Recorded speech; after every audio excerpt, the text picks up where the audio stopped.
All right, Meg and the Belial. I'm super surprised that Kirbio had the day off for this to be able to come give us a show, and a show it will be. It's Martin Luther King week, so darn right Kirbio has that.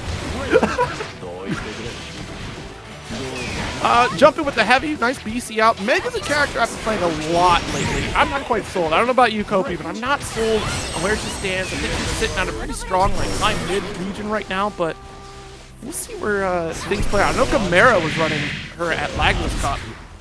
That still holds true here this weekend. Yeah, it doesn't matter how strong your character is, all will fall in the face of Belial far end. That button just will make nightmares happen. Couple spot dodges there. Has to avoid the chip because it's knocking right at your door. And with Kirbio at 50% life lead, it's a hope and a prayer. Certainly possible for Meg to make that comeback. She does a ton of damage, but you gotta get the strikes to open things up first. Dodge medium, still gonna be our turn here. We're still safe. Absolutely, and I mean, Meg doesn't have a Mitosis reversal, but you know, she does have pretty solid options once she gets meter online to, you know, jump scare you. Ultimate Ursula has a long distance, but it's not gonna matter right now. You're getting comboed. That far medium shutting down the approach, which is interesting because we do have a lot of great forward advancing normals here coming from Meg. Nice jump with them. Hold on to this block range there and opened up after the dash H at maximum range. There's still kind of a funky range to try to challenge there. Nice throw. Not confirming that block stun. Oh, and we don't care about getting throw baited. You can't throw bait a UDP, and Nephetheus now is 0 brave points. A reversal throw from Kirbio is enough to kill. Oh. What are you, Tony Romo? You downtown call the throw for the finish? Like, gee whiz. Believe in victory. Look, as long as I can be Tony Romo on casting and not how Tony Romo played for the Cowboys, I'm all good. Just could close on the second. That's all. Oh my bad, 2L. Just walk up on him, the heavy. Corner carrying once again, Asmodeus. Maximum combo at that range there. Could have gotten a crouch medium if we weren't at the combo limit though. Now just Nephetheus trying to make something happen with stagger pressure, and it looks like Kirbio's going to be the one to find it first. Yeah, it's so tough for Meg here on the approach. You don't have those far low pokes the way that Belial has, right, in the 2M. So 2M for Meg's going to be that mid-range run up and go for 2L. It's kind of going to be your best low option here, unless you dare try to reach the 2U. But that's the thing with Meg. She's very committal at like the high-low potential, at least the strike throw potential here in close range. I mean, speaking of potential, it's so hard to approach Belial's round start. Especially when Kirbio knows just starts representing walk back far 8. There's not a lot of options you're going to have that are going to be faster than that. You have to be so preemptive. The far H from Meg is really nice. Let's get the DP out here. 2U special. This is nice, actually. This is a really good position. You can still keep chipping away, especially with dorsal fin pressure. Kirbio fighting out of the corner. Yugo Edia going to be able to reverse the entire fate of this round. Potentially take game 2, and that's a bait of the century. Still has one more opportunity here as we are first to 3 the entire way through of this ladder. It's a special night, folks, for the 100th Granblue ladder. Yeah, it's so easy to call out dorsal fin. That's the thing of it, right? Like, she does have a lot of unique pressure with dorsal fin call out here, but if you go for the X version, she's so susceptible to a lot of those close range normals. This might be on the sky before it's active. Yeah, especially for players who have fought against Narmaya a lot, like Kirbio, who know that there are characters in this game that you do not use super preemptive with your normal. You don't do it when Narmaya's in the air in Kagura stance, and you don't do it against Meg if she's just in range for that 228. Look, I gotta be real. I want to see Meg players try to find some sort of utilization out of 5U, because on a corner wake-up scenario like that, it's so tough to dissuade the opponent to go for a dash light. I mean, trying to send off a cannon there, that may as well be bait, right? When you set up the cannon, as opposed to pressing 5U on their wake-up to lock down the cannon fire, just press right on top of it. Shut down the approach, because I've seen so many players just interrupt that nonsense. I mean, it's a knowledge check for sure. Of course, like if your opponent doesn't know to check it like that, you get free value. they're going to run up and 6XL you on wake up. Is it worth giving a girl? Back throw, JH positioning. Can dorsal fin light there for some, nice little chip pressure. You have to worry about DP. This time around, though, goes for the heavy version. Does get the bounce with the medium ender for fireballs. Could have spent super. Honestly, would have been an ideal scenario to strip that last spray point for extended damage. And that allows you to 6XL as pressure for free now. Every 6XL you do is making a huge risk, but Far M is going to be the name of the game. Kirbio taking it 3-0 over Nephetheus, giving us a victory. And also starting on the Ferry too. There's no funny business from Iago. And it already feels very solid. Pressing the Ferry button, seeing how Kain is going to react. Like the fireball pressure already, trying to deny some of that space. There it is. Pile bunker, close the gap the moment GG activates here. I love the navigation to close the gap here. Yeah, that's something you have to have on deck. When GG is not going to be set up as a meaty or as a frame trap, you have to just close that distance if your character has the ability to. Heavy, yeah, left lingering there, so that's opportunity for Iago. Just get a straight hit off of it there. Just keep whittling away. You're going to jump. GG is already on the way. And posting up to that corner too, picking up for a full conversion. Kain, fraction of a life total left. Iago still having so many brave counters and just immediately dumps 2 of them. If you get that distance, there's no coming back. I love it. Ultimate 5U, just able to shut things down. Slow down at least Lord Strike approach. Yo! What? Look, I love the footsie placement. The 2L shutdown, I believe it's the medium startup there. That is a wild hitbox interaction. And there it again. I'm gonna get to the corner. However, brave counter. My minus frames do not exist because I press U reverse.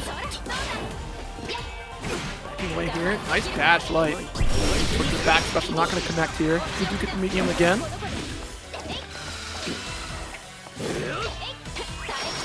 Right here, trying to chip away, still maintaining a life lead. 1 brave point left. Unbelievable dive kick from Iago. Sense the disturbance in the waters here. No brave points left for either player. You're gonna have to make your confirms true. And where's your life bar, Iago? Unfortunate. That's the cost of a high investment there, of spending all those brave points. Lots of damage potential on the side of Kain. First game, still going toe-to-toe. Watch the jump, gotta hold the block. Perfectly to keep Kain, but that far aim, the skip of his range.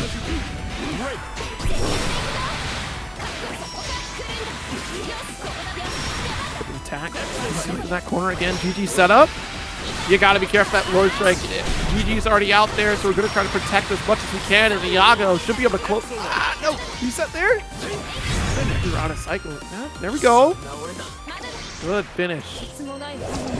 Set up a perfect range just outside of far age, so Kain thought, I can press it, maybe catch a whip punish. Iago changing that time and got rewarded, but it's all looking Kain's round to start with. That's a counter hit in the corner. Iago's going to be holding down back for dear life after this. Yo, it should have been a throw. It should have been the command grab. Hit him with the vortex. Kain unfortunately get punched out of the corner. So that's a good life loop. Meaty GG, but nothing. Gonna come out of it. Iago a little too far away to make a good capitalization. Jump ult, flame carpet here again. Yo, we are just spending resources back to back. Iago's always been known as a resource spender. Resources do not get saved on this player, and Kain is just getting out resourced time and time again. Good roll.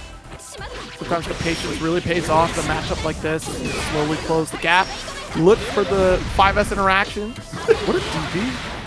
Yeah, that is quite an interaction. It helps Kain get a little bit closer, but these small hits are going to start adding up very, very quickly. Every time. Pile bunker, GG summons. GG's already out. Backdash, of course, is still going to get caught. Easy away the dive kick. Does not want to hold any of the guess plus frames, but it might not even matter because there's going to be 100 meter here. Are we sending orb? Won't combo in, but it's the threat, right? It's just sit right on top of it to get a free approach, and caught by the JL. Good old 50-50. Kain was pondered incorrectly. Now we're at game 3. Iago up 2-0. This could be the closer. Okay, got trade projectile for projectile here.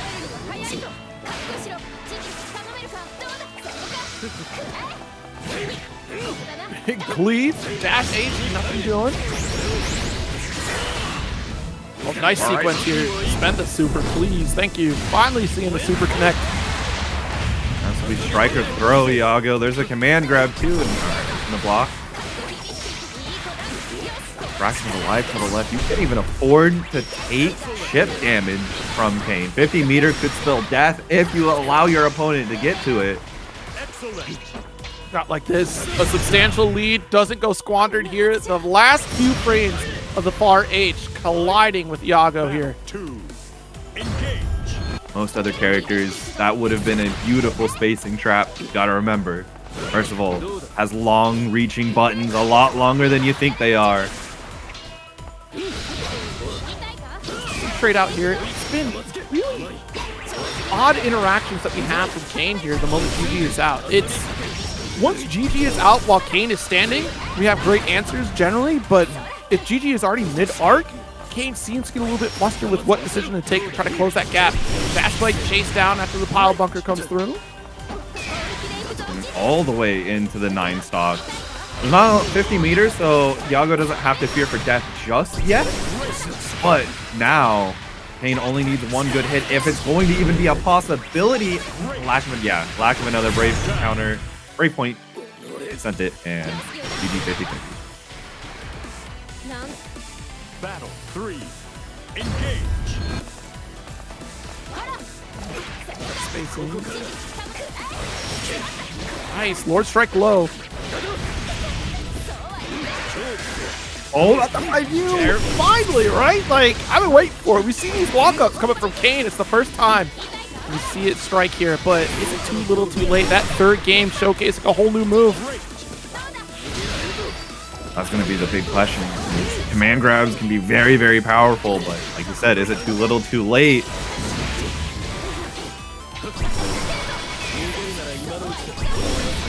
Oh, drop it here. Yeah, just let damage over time do the work for you.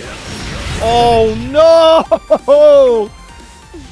A stray attempt here from Iago leaves you vulnerable. Kain closes it out. So game up. And still keeping control as well. Oh, nice. You got all right, no. You can't make a smart decision like that, then suddenly get blown up for trying to DP Raw.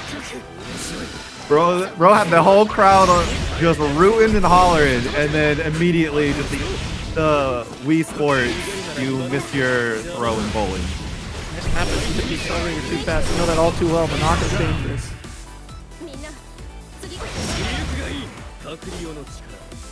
Battle 2. Engage. Let's get this round 2 here. Kain still coming out on top despite a minor blunder. Gonna take the opportunity to get 2 stocks in the bank. Hey, Fireball, able to challenge. Kain is trying to figure out Iago now. Had a little bit of a slow start. Sometimes it does take a little bit of remembering how Ferry plays out here, right? And how to make the approach. Curry with the $20 contribution, not forgetting how to use Match Arena. Congrats, Kagliostro and Paragon on 100 brackets. We'll see you at 200. What is that, challenge? You got 200? You got 200 brackets? You flexing? Battle 3. Act like you won't. Check back in 2 years. Now it's going to be 2 brackets a week. You heard it here first.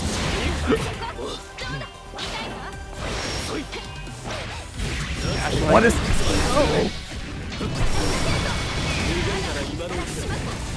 This ult still kind of cooking. Quite a lot of life has been ripped away from Iago, and that might be the last of it too. Oh, is this game 5? It is game 5. Oh, just for good measure, we commit to the Raging Chain just to get that finish here. Beautiful stuff. The damage ender right as the combo limit is achieved. Tied up 2-all. Kain back from the dead. And maybe that was the command grab that really set the tone. Because ever since, it's been looking all Kain for this set. Look, the dodge again! It might have been, like you said, just take some time to get used to Ferry, lock her down. But Iago is still not out of it. Nice bait. And said, I've been going for the 50-50 every time. It's time I choose something else and choose something else. You did. What a challenge. GG on the way in just the nick of time, able to connect that 5L. Dash light to chase the backdash. Raging Chain for the corner position. Not enough to get our kill, but this is huge. Brave counter the 5U once again. Seldom seen, but also never beaten. Battle 2. Engage.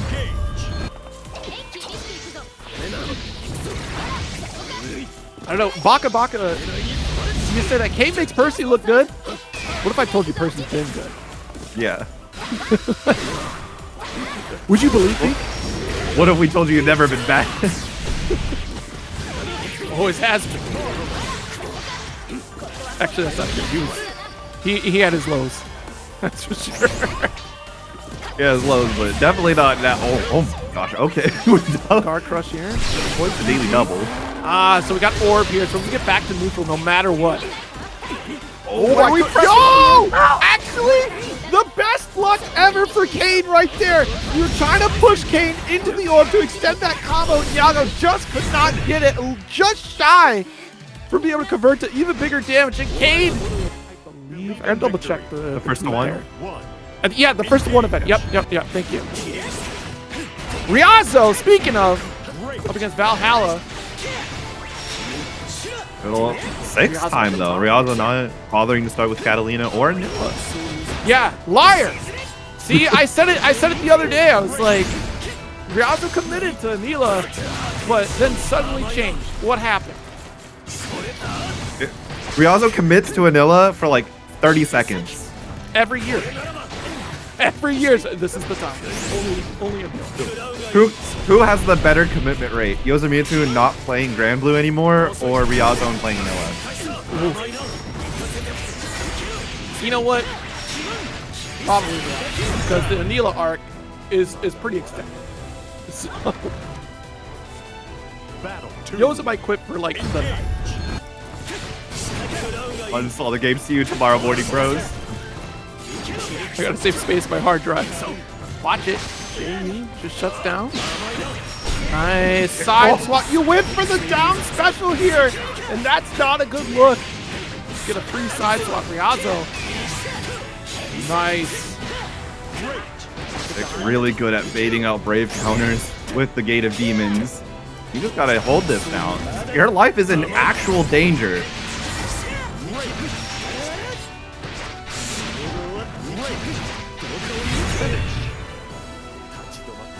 We watching Street Fighter? Did someone change the channel? Well, no. Some might say that this was anime Street Fighter. Snake bite here to extend with the heavy. Gated Demons to lock you in that corner. What a BC off the 5U. Teleport in. You are never safe from 6. And Vallhala is now going to be suffering extended pressure. One. Super here after the sequence. We're trying to get this kill. That's the thing. You say never safe from 6. Realistically, you're never safe from Ryazo. It just has such a fascinating way of deciding that they're going to up the offense, and you can't quite predict when. It's inevitable. And it doesn't even matter if Ryazo's on defense. You will just get victimized by close out.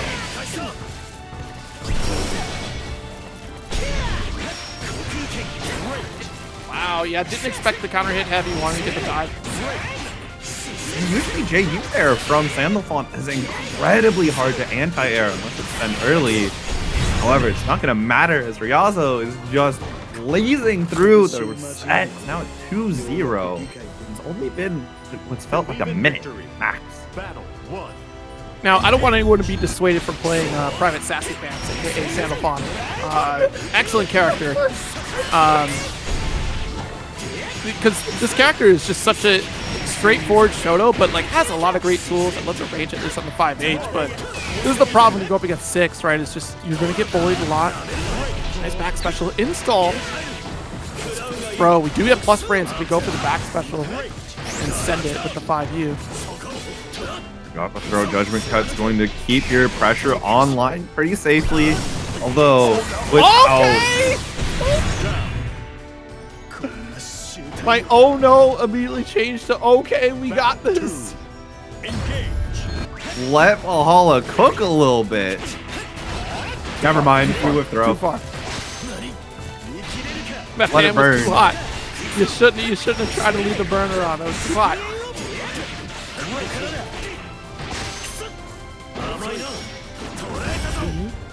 Still push away out of that corner. Block. Ah, trying to interrupt with that 5L. Okay, Ender. Just gonna BC out in the middle. Gets the back throw. This is gonna set up some nice pressure for Vallhala. Gets a crouching counter hit confirmed. This could be the death of Ryazo actually if you have the routing. You do. Ah, no, you're good. Ryazo will have, yeah, a touch, like literally a sneeze. Not even that chip out too, so stand guard fight? Oh no. That might have given Ryazo all that is needed in order to turn this entire round on its head. I can't believe you're about to see Vallhala after this. There it is! Battle The 3. guard button check.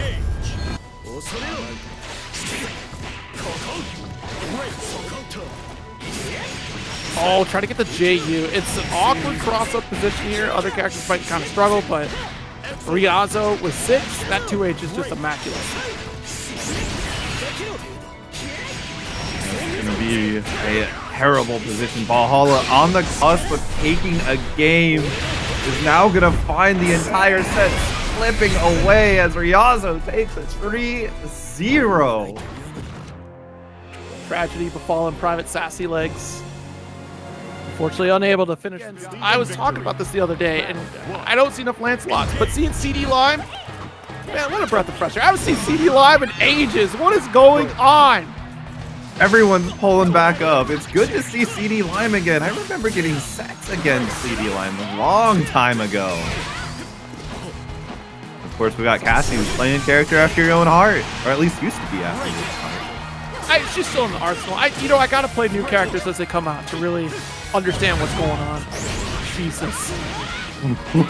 Riding free anti-air? Real?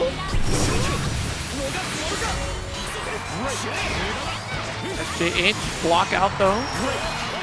Set out with the plus frames off the OD fireball and a quick throw for the finish. This is what I'm talking about. This is what Lance looks like. You know? Yeah, and I mean, it sucks to lose the round there, but that's exactly what Kasy was supposed to do. You take the throw. You just take the throw there. Oh, ooh, tricky stuff. I like the show stop there from Kasy, trying to get the anti-air. Drops the ult. Bad spot to be a little bit of a scramble right there. CD Lime wanted to get that ult, get the crumple state, get off the wall for JM. Unfortunately, already has the ult. Drive free. Kasy primed and ready to close out the round. Yeah. Really great recognition there. Oh, wait, fireball? Yeah, that doesn't hit low profile. Let me just send that you riding free, get my free in kill, and amazing close age. Off the wall, beautiful 5H. From CD Lime even to make sure that we don't get an escape out of that corner. Resets. That's a good check there. LTP too, so Kasy didn't even want to think about space. All right, I can just outspeed you, flash, and that is exactly what Kasy is capitalizing on at the moment. 2L hits already. Really unfortunate positioning right there. We couldn't go for a 2H from Lime because of the arc that we were on. There was a JH from Kasy. Rising Lime is... Lime, you gotta stop dropping that combo. I know it's a difficult combo. Trust me, I get it. As a fellow Lancelot player, I understand. But you need that combo. You need it.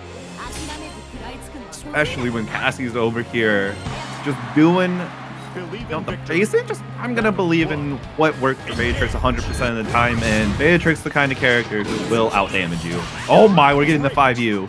Okay, we're getting bombed. For Kasy not knowing the matchup, you're doing great.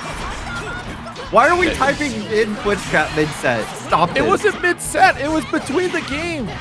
They didn't pick the, start the replay. I mean, it's still mid-set.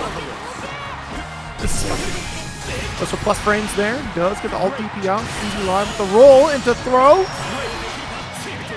Oh, put herself in the corner for the left-right. Good stuff there. Oh, drops the combo, giving another chance at life. Borrowed time. Wait a minute. Kasy, relax. Relax. Kasy. All right, we got to slow down. Slow down. You don't need to panic. Just hold the ult fireball. Just let it happen. It is fine. Just let your opponent have plus frames somehow. All right, things are getting a little fast frenetic right now. Kasy should feel their way through the set right now. Finally getting... That's... Kobe, I gotta be real with you. That's a very hard route, okay? I don't know if you've tried the Lancelot route. That's not easy to do. I think Tega's probably by far the most consistent player to do that route, where you go off the wall medium to get the cross up right after the ult impulse blade. It's such a tough one. Battle 1. Engage. I'm a fan for trying some tough routings, but I've got my hands full with the two characters I play in tournament to try out Lance for fun. So I'll take your word for it. Okay. The wall impulse, do it. You got it! There we go! Didn't finish it, that's okay. I think there was a little bit of a dip in frames right there. You literally need a frame perfect wall jump. It's insane. We're talking tiger knee input. You have to hit, what? That's 9, and then you have to hit 1 right after you hit 9. Like, it's crazy. Routing, beautiful. Of course, couldn't get anything. The EX right through whip. Nice. Start button checked and failed. CD Lime now starting to make some momentum happen. It's the perfect position for Lancelot. Once Lance owns the corner, then it opens up the possibilities way more with that JU interaction, wall jump interactions. JH, we'll side swap here, right? Nah, just didn't have enough. But shut down with impulse, side swap here. Got the BC fade, but it led to nothing but a close age punch in the 5L. Oh my gosh, we're believing. We just had to. It's the stubby normals of Lance. It's the Lance 5L interaction. It's too low. Beautiful.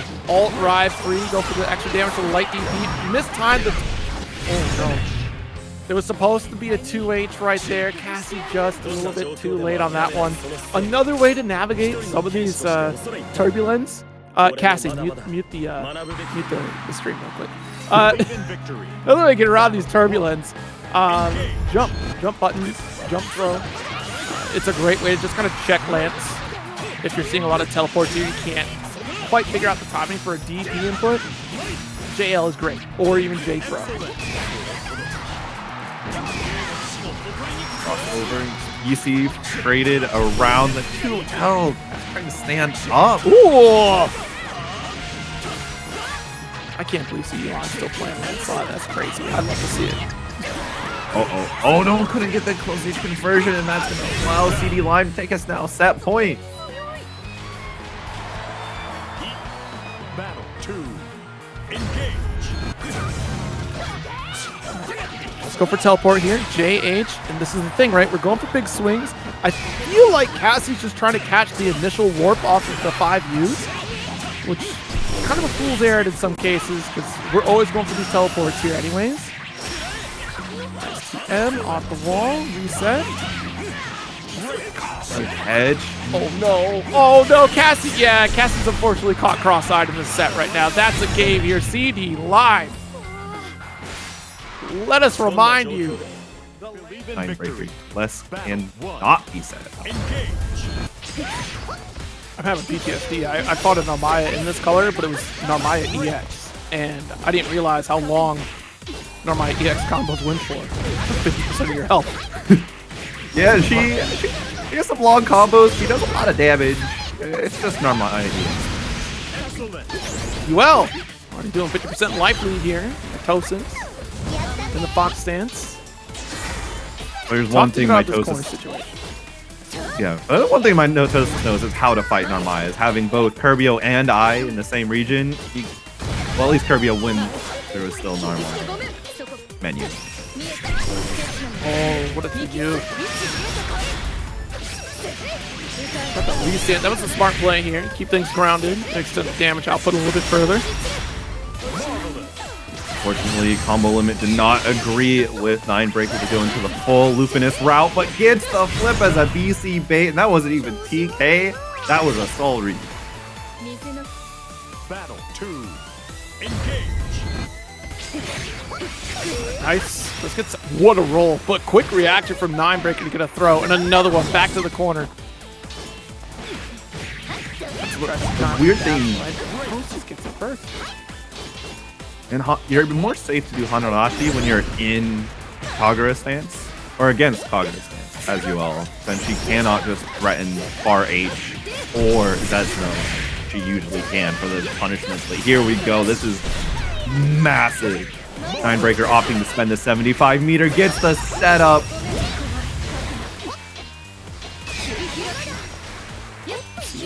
One touch, good spot Don. Oh, went for the medium sets of the alt sets to Mitosis, too quick to spot dodge. I've had enough. We got the far heavy to close it out. Believe in victory. Xninebreaker taking the first game. I mean, Mitosis does spot dodge a lot against Narmaya, especially in Genji's stance. None of the specials that she has in that stance, except for, you know, specifically timing MZetsuna to do so, will beat spot dodge. Especially nothing she has for blue.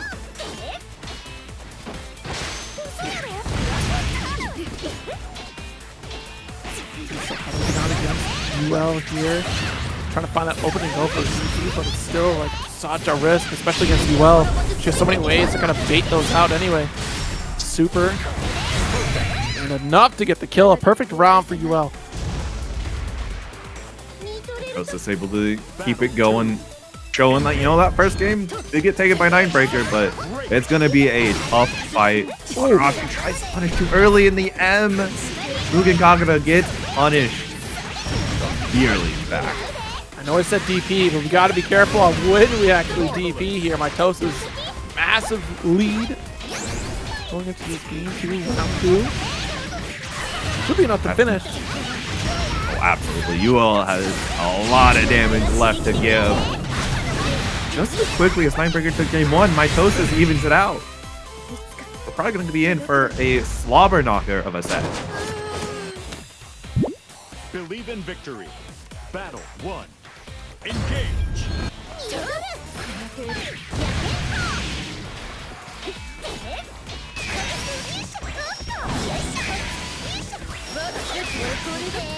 Out there with the BC.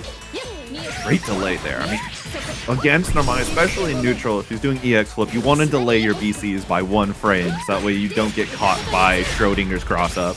And Mitosis knows that so well. But sometimes it might not save you, as Mitosis down to 1 brave point back to the corner. Fights out the mid screen though. Saved Mitosis. Play counter hit, able to get the 2M to chase. Get the super out here. Nice, able to finish it out.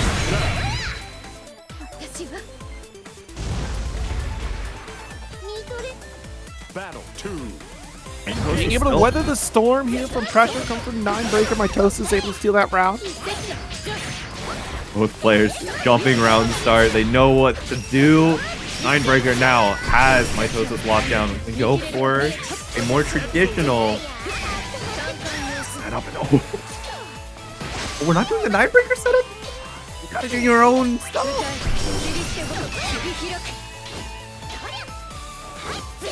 Oh.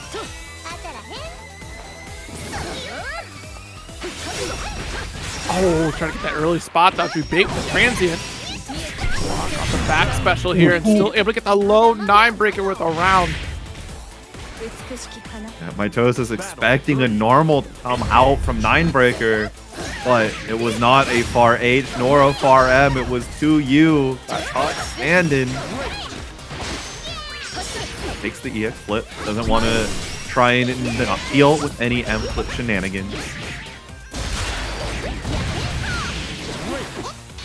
Flash, push away. Already in disguise and can challenge that crescent slash. Break point left for 9-breaker. Getting hit is gonna be near death. Still need to live here because you're in the mid screen. With no break points against Yuel, that's a not situation I would want to be in. The mash on wake up gets counter hit. Mitosis now has the lead.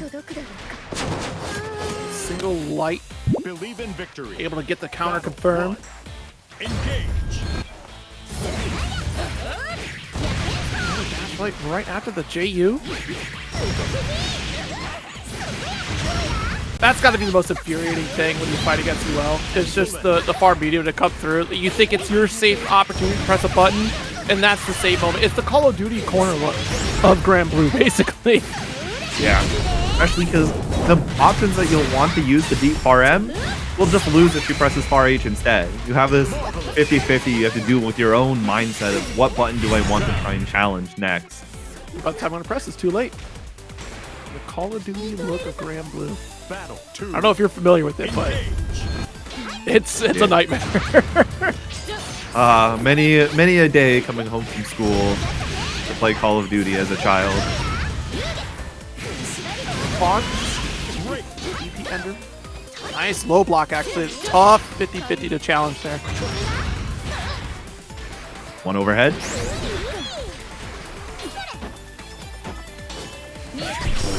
Oh, 2U. Let's get our side swap here off of that. Shane just went back to the mid screen? Interesting. I mean, there's a chance for it to occur to get the side switch combo, but 9-breaker didn't want to take that risk because it's a very tight combo routing. But it might not matter. I mean, 9-breaker's going to be on a fraction of a life. You cannot take a throw or this raging strike. Sleeping at the wheel. That's going to be another game. I believe in victory. Battle 1. Engage. See how it starts out. Yo, JH is the start. One overhead. Flip. Yeah, I just parried. Get out of there. Fortunately, it was the second overhead to follow up. RJ not wanting any of the OP Vidril was putting on the table, but it's not going to be given any choices. You are at fraction of a life. It's 100 meter, another throw. RJ didn't even get to 100 meter that round. Battle 2. Engage. You know what? Do you think Yuel players purposely just fall short of top 8 just so no one notices how good Yuel is? Just waiting for Ilsa patch to show their true dominance so that they can avoid a major patch for at least a couple more months. And then they just goalpost it like every other. Now we gotta wait for the next character. We can't show everything. Don't go too far in the bracket. That would be incredible levels. They have a secret. They have a secret group chat. Deck Nuts, you know they got a secret group chat. There's a UL only chat. Only ULs. Only yips. Oh no. Believe in victory. All right, is today the day that we reveal all the UL tech? No, not today.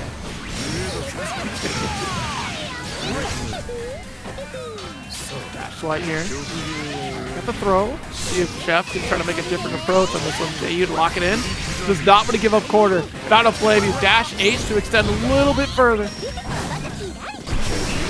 Hanarashi spot dodges after. There goes one of the U skills Beelzebub loves to use mid-screen. Spot dodging the karmas to get you punished.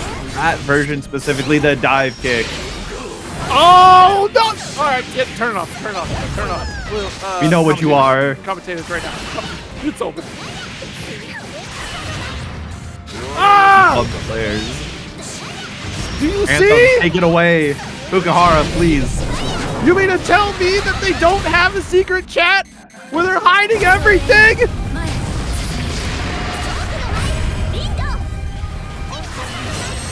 Oh, And suddenly, Vidril takes the dub? You mean to tell me that they don't purposely throw their top 8s? that wasn't even a good combo, too, on that rage strike. Exactly! Collective Yuel Society! You seen it here first at Paragon 100!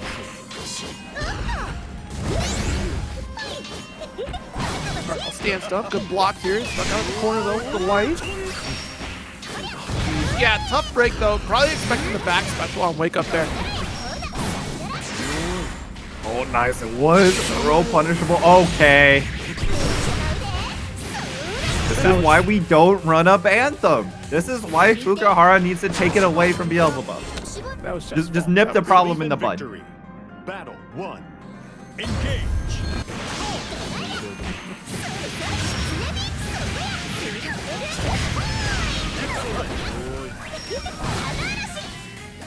heavy. Gets a PC out. You know, you gotta appreciate the black nails, so you have that second projectile to follow through. Very powerful tool, especially for those that like to spot dodge a little bit on the early side.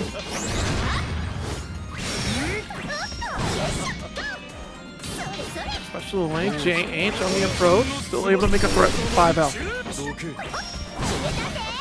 Going unblockable there, and we keep fighting for supremacy here, and it looks like RJ is going to be holding back in the corner. The DP whiffs, and that is a massive punish opportunity immediately capitalized on by RJ. Respect the back special again.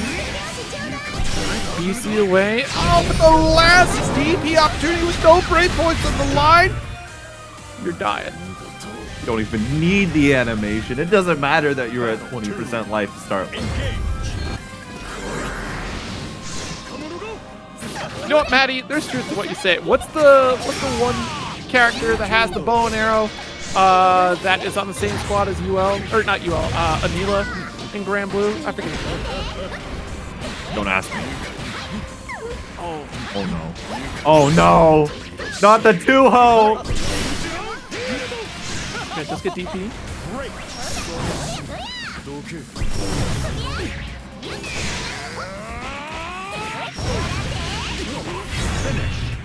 Let's get the jab right off the wall. Vidril. We're on to you. Can't hide anymore. Out here on the 6 for this one.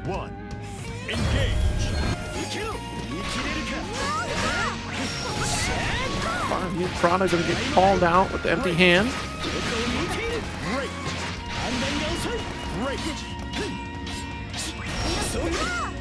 Oh, what a roll out of the corner. It's going to be a reversal of fate. First trap is going to get poked around. The second one still remains, and Six Claw execution of the ultimate variety will pass it.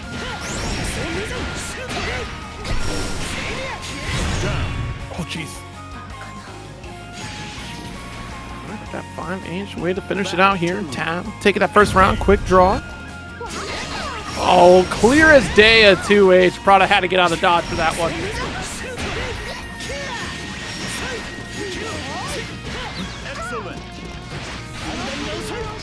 Run up throw, all right. It's meaty, caught Prada press, and then that's going to be game number 1 going to tab as soon as this SBA is a launch.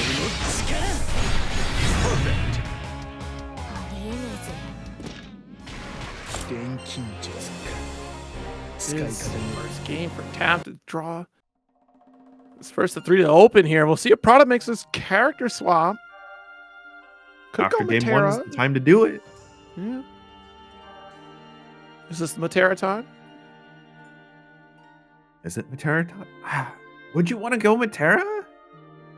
Would you want to go Siegfried? Oh, so true. That's right.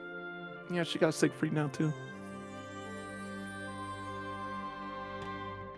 I'd say Siegfried on this one. Probably more of a threat. Of course, the fireball is certainly going to be helpful to a degree.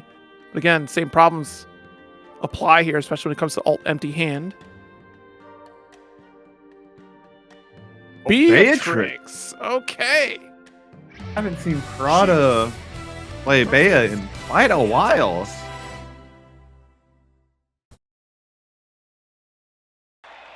Believe in victory. Battle 1. Engage. Done thinking, Prada says in the chat. All right. There's thinking involved. No. Zero took that personal. Pop up in the top right of the screen. Zero will remember this. We just play so different stateside. You know, we just play so different. Oh, missed the heavy, but does get jail out. Even on the health here. Nice 2L, but not able to convert it. Could have gone for Raging Chain to push the corner with a 2H anti-air. And goodbye to your health bar as Tav should be able to finish out this round. Looking like the character switch not affecting Tav. However, it has looked like the Beatrix is doing a little bit more than the Cagliostro. Might need some time to ramp up. I really expect to see some good things starting to come Prada's way. Oh my goodness, I was going to be so mad that riding tree stuck on his head. Okay. It's better that it got hit. Okay? Dash light for corner, big damage opportunities. Can draw at least 50%, and we're going to spend. Absolutely. You want to be ripping any amount of resources that you can away from Beatrix. The closer you can get to just nuking her health bar from just above 30% to 0, the better. You want to avoid Delta Clock at all costs.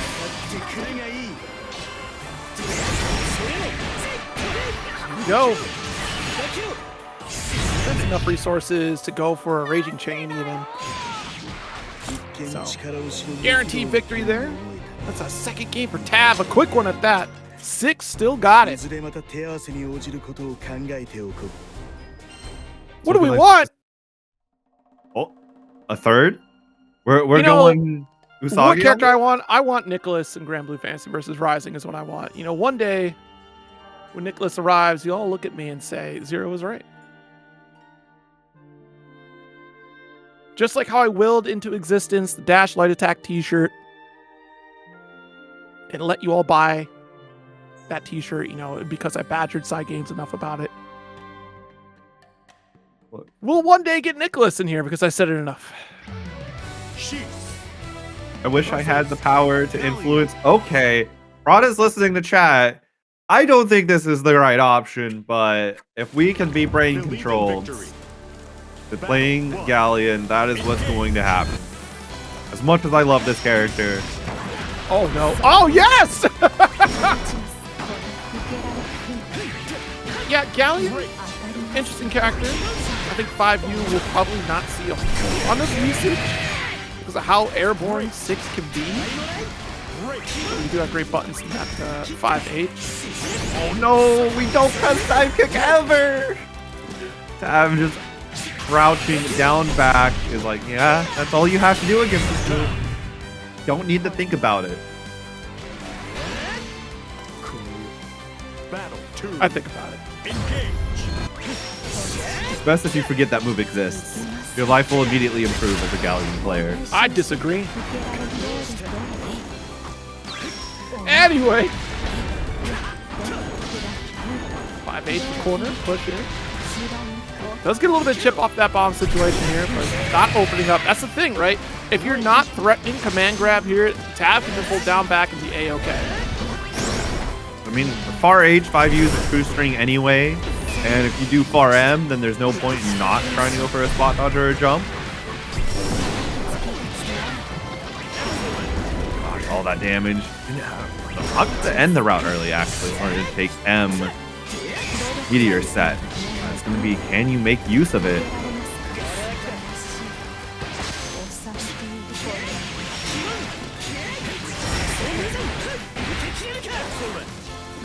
Far enough away from the corner that you don't die, but Prada cannot get hit by anything less Raging Strike, Raging Chain routing. ends the round and the game. Oh, no! We rolled! Why did we roll? I can't believe we won. There's no way. We've got a Grimnir now. Durr. You know, is in chat. You're happy, and Pats will also be happy as Castiel is on screen. Whoa! Alright, Castiel. Get the launcher in it. Sitting at about 2 sword levels. It's a good spot to be, and unfortunately, Yobu opened up at the wrong time. Press R8 right after DC. I mean, it's not the worst, right? 8 frames, flash level 4. Your opponent is just a little bit late to the gun. You can absolutely crush whatever they're doing.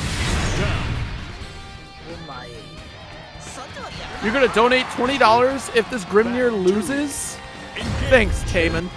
Thank you so much. What is with the hate hits out on Yobu? Just immediately put it out $20 on Yobu's head. It's on Grimnir. It's on Grimnir, not on Yobu. Let's not alter the words of Taman Ice here, who is going to generously donate $20 if Castiel takes the W. Dunk. Oh, I thought we were just going to go for another throw there. Yobu is very content to hold down back at the moment. Seals to make the approach. DC out. Even on health, but the alt DP out. Let me chase this down. He's got the wall. Not a, just got the super. Going for install. Never mind. I don't remember which super that was. Come on now. Install. It looked like install, right? Like, I thought, I was like, what are we installing for? You should be killing. If we saw a Grimnir use install when they could have killed with normal SPA, I would just leave the stream. Listen, I'm so sorry.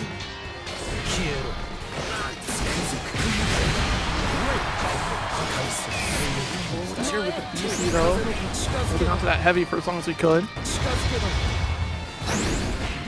Oh, great snipe with that dash. Oh, damage, and we're gonna set up the camera mix and got caught is Castiel's 8. Game 1 going to Yobu. Things just get scary after that first round from Castiel, but Yobu able to pick up the stride.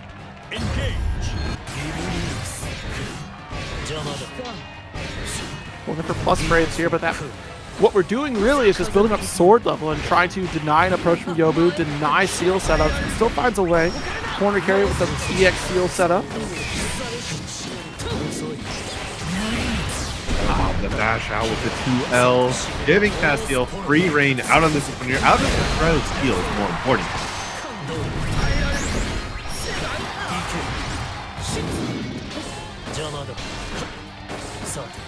Pressure again. Blocking the overhead. That was the install. Okay, we pull up. Late level 5, you have to be incredibly careful in that round. Yeah, very unfortunate. Still had full stock on that install too. Just did not get an opportunity to really do much of anything with it. Castiel just making the smart move to overwhelm Yobu to not have that opportunity. You trying to slide on in, but Castiel out of its range gets the crossover. Blocked button check failed.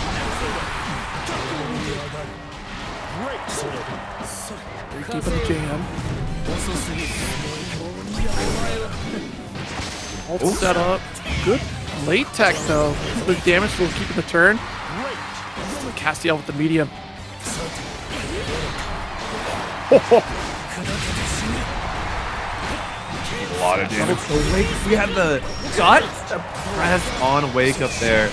Now Yobu just needs one hit to kill, but the far M is going to be enough from Castiel, putting the round back on the board, 1-1. Very interesting, a deep run coming from Yobu to get interrupted there.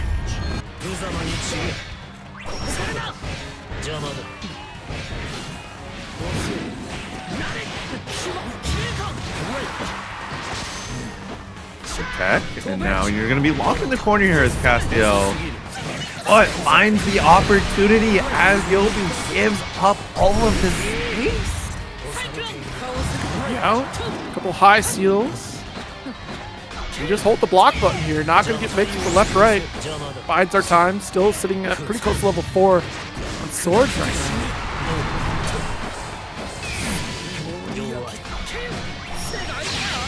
Oh, here we go. The SBA hit. Twitch reacts, but Twitch reacted to not a long enough duration move for the SBA. And now you're down 100 meter. Play level 5, so it might not matter if you get a good hit.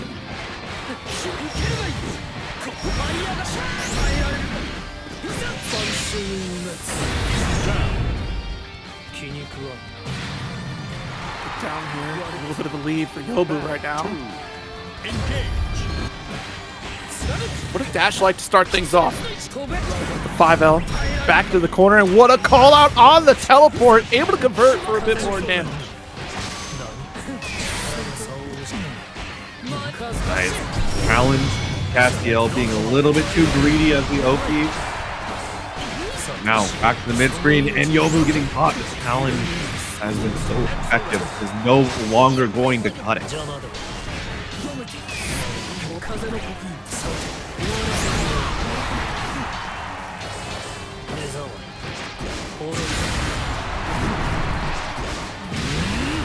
Yeah, I mean, we're not even going to need the level 5. It's just a one final strike, but if Yobu can get the opener here, right into SSBA. Yeah, what a bait. Actually, hold it down back up. No! Don't spot dodge! What are you doing? Why did you... No! You tried to use the seal? No! A genius play from Yobu, but he gets tossed out with the second spot dodge.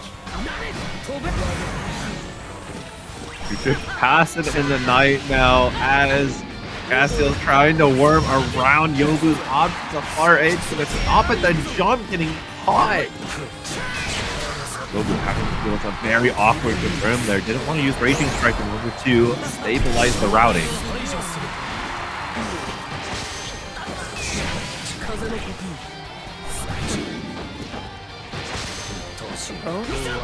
Get a late attack. Yobu holding on to the lead. Sure if he tries to dodge there or try to roll, but still opened up off the Ignis.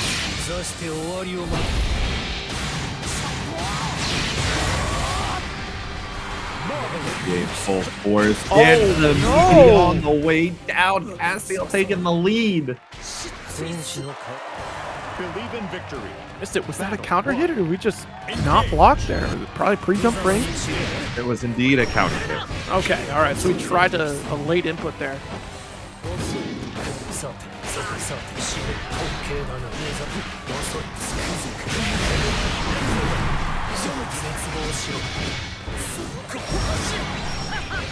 Fireball ward just a little bit. Yobu going to be able to find back to this mid screen. Very important that you do not get stuck in the corner against Lucilius, especially now that Castiel has blade level 5.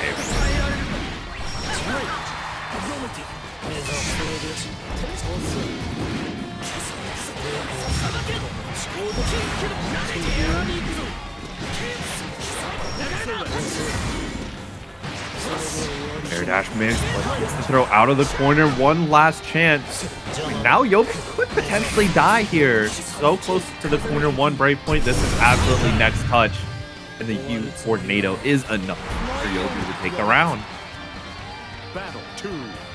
Engage. 2 round start, but still able to swing his Castiel.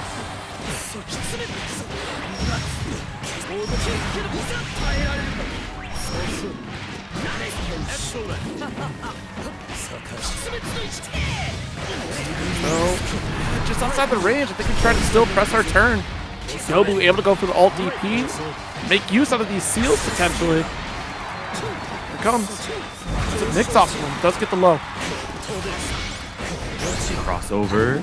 Now the tables have it turned, but Yobu able to fight a little bit effectively. Needs one last touch. Tie this up to game number 5.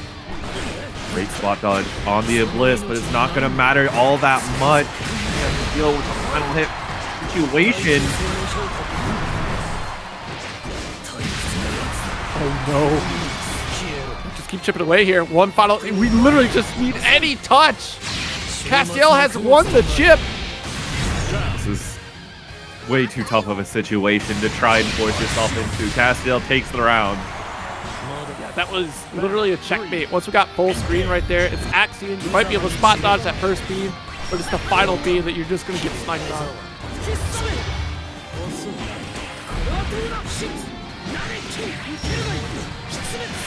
Are off the wall.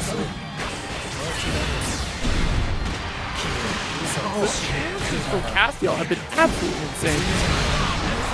They have 2 blade level has been applied. Castiel quickly approaching now at 3.5. An all important 5. Unlocking the full potential is very imminent. But Yobu keeping the pressure strong, has the corner. We'll get BC'd out. 1 break point left. The mash out is going to be beautiful, and we're going to game 5. Wow. Impressive 5L there. Quick reaction off the teleport. A brave one at that. Battle 1. Engage. It's the final game of the set. We get caught by Ignis and tries to deny the charge there. Shut down there, the 2H again. Castiel just too ready for the action from Yobu right now. Built up to level 4, and there's only been 17 seconds in the round.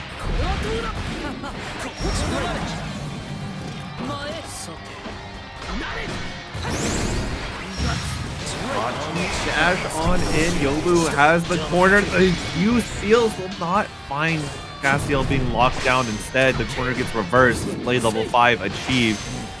Yobu need to be careful here. This RM is going to spell disaster for this round.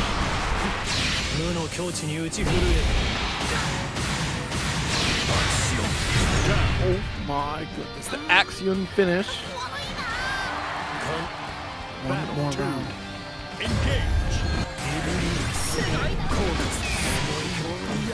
See out in a nice position here because we do have seals to chase, and we start things off with a strong positioning here since we're staying grounded. Full combo to corner. Trying to set up some normal mix. Gets the 2L. That's a beautiful chunk of damage. We're going to cash out with the SPA here. No, we're going to take the 50 meter and take the kill, but we had it! Yeah, just didn't believe. But the 5L and just enough to remain close for a victory here. His final game, final round. 3. Engage. The deepest of run-ups. The 6SL neither getting counterpoked nor acquiring any value. Castiel's going to find it with a couple of these throws right after.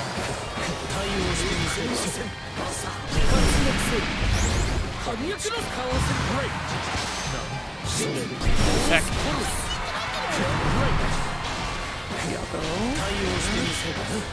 Keep chipped away as we're not quite there. I'm building up on sword gauge, but the other gauge, the super gauge, is just absolutely correct. And enough to get a super, enough to finish the round here. It should be Castiel coming out on top, 3-2 over Yobu, and it will certainly be. All right. Gundam Seed Battle Assault, the Game Boy, not the PlayStation 2 one. You said Game Boy. Look, I didn't have the game or the PlayStation. I had it for my Game Boy. I played Mortal Kombat on my Game Boy, but I wouldn't be like, yeah, I played Mortal Kombat on Game Boy. That was a commitment. You got a whole different skill set. Believe in victory. Battle. And we've got, speaking of different skill sets, a rarity in this world, the Vosmir. Why? Get this because off it's Fuselit. It's been a long time since I've seen the Fuselit flip. We've seen Abi Dhabi do it just the other day on the Kambe channel. I've already seen enough of this mirror, please. What are you doing, Abi? You know you can't do that. You can't just run into a Soul Forged Vaseraga.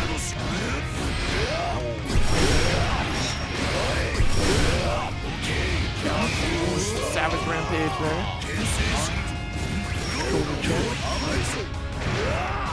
RM will connect there from Abi Dhabi's side.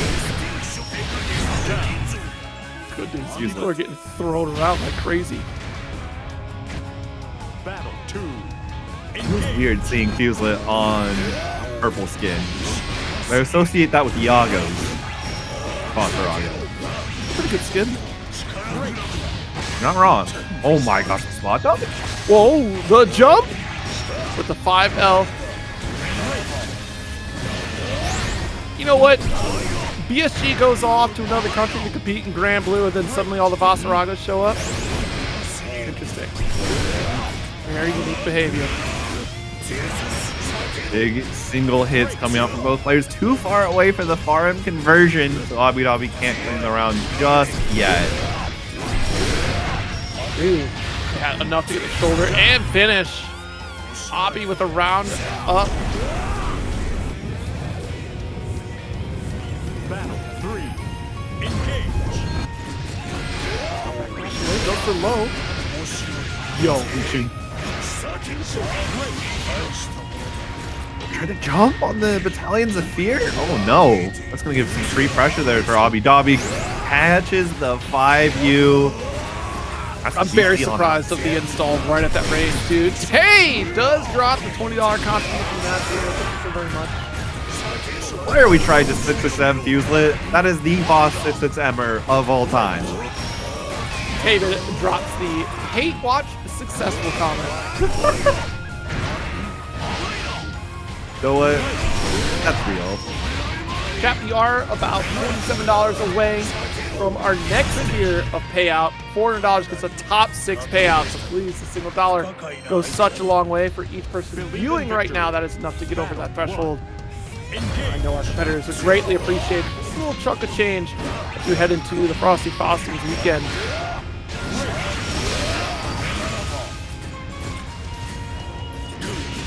Like something. The weekend after next time.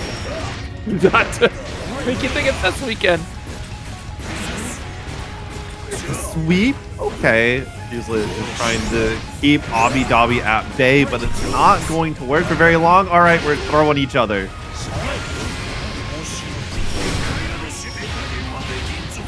Shoulder check off that wall here. Just about to build up enough for super on the side of Fuselit here. Boss. Good alt reversal to get out. Still caught in this corner. I can't BC that. Abi. Have the meter to continue, so Abi gets to live just a little bit longer. This is just a very small game of Granblue left to play. I can't believe we took the turn right after it, too. Battle 2. Engage. Good spot dodge, shoulder again. That was such an early spot dodge on the Instinction, and it still worked out beautifully for Fuselit. Absolutely. Yikes! Watch the jump! There's command grab! The animation struggling a little bit to comprehend. Look at this route, though. Massive damage. Fuselit gonna get the final say of this round. And that's a 1-all set. I don't think anyone doubted that this set would be anything but brutal. It's gonna be a slog through and through. Game 5 is a very likely possibility.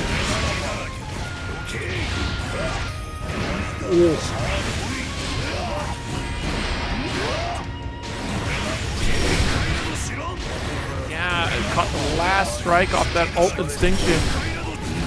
Jump in. This is Peak Vaseraga we're watching on our screen. They're just pressing buttons against each other. You know, and it's moving them forward. It's helping gain momentum. Should put back in the corner with an install after that. Both have armor. Oh, but Fuselit the first to use it. He's still going to hold on to it. He does spend for a check. Still get command grabbed here. Fuselit round up. Battle 2. Engage. Looks like right now, Fuselit started to take things back. The double trade, but it's slightly in Abi's favor in terms of OP. He just walked right into his loving sight. try to get to the ult version of that, but it was too little too late as Fuselit closed the gap there. After being demolished right now, as Fuselit's going to be sending Abidabi to a next confirm will kill. There's 100 meter left for Fuselit to send an SPA if needed. It's just traditional strategies have gone off to the wayside in this matchup. They're both just swinging for big damage, trying to play around the expectations of Savage Rampage interactions. I think Fuselit has got the most mileage out of it. What a JL, but still a reversal command grab. We put it out there. And Fuselit taking that lead 2-1 right now. Great scythe grind off Pullman in counties for Fuselit.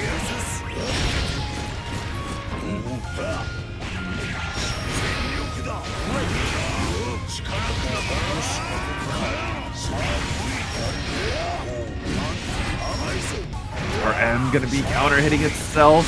Fuselit now has armor. Abidabi ran out.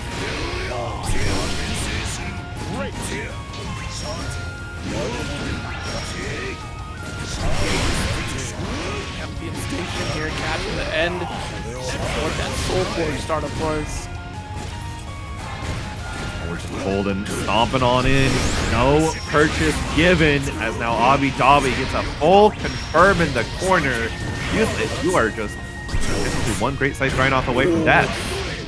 And that was the thing, because we committed to that Savage Rampage, the Soul Forge armor just was draining away, so Abi was just all too comfortable waiting outside that range where Fuselit could be effective, and yet still there's nothing stopping Fuselit as we close the gap. A round up, 1 round away from closing out the Vaseraga set. Established, went for the great scythe grind off Abidabi, ready for it with the back, and Forbidden BC armor was there.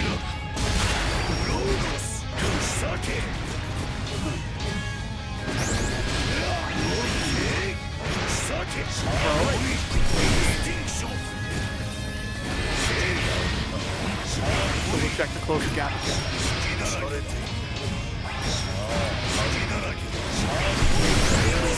You Instinction, not close enough to the corner to kill. And I fear that Fuselit is looking for a prime 6XM. It might even be right now.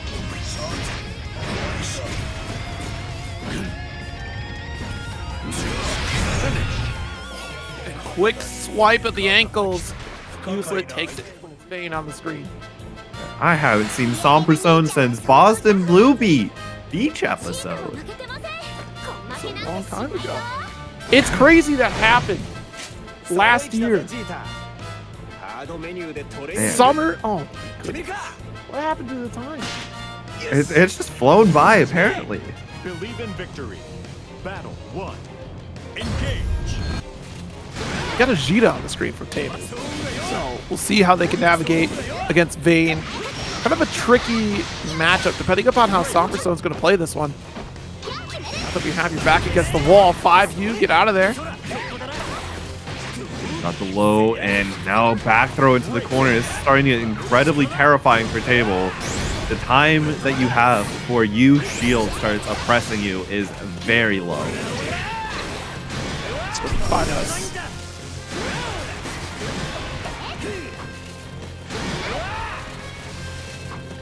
Energy, just keep dropping it back with the back special.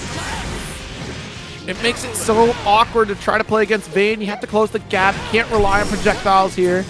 Spot dodge is other play, but once an ult shield comes through, you mentioned it earlier, it pushes you right back into the precarious situation where Vayne just gets to send out these arm destructions, or energy destructions rather, over and over again. I mean, you really want to avoid ever jumping.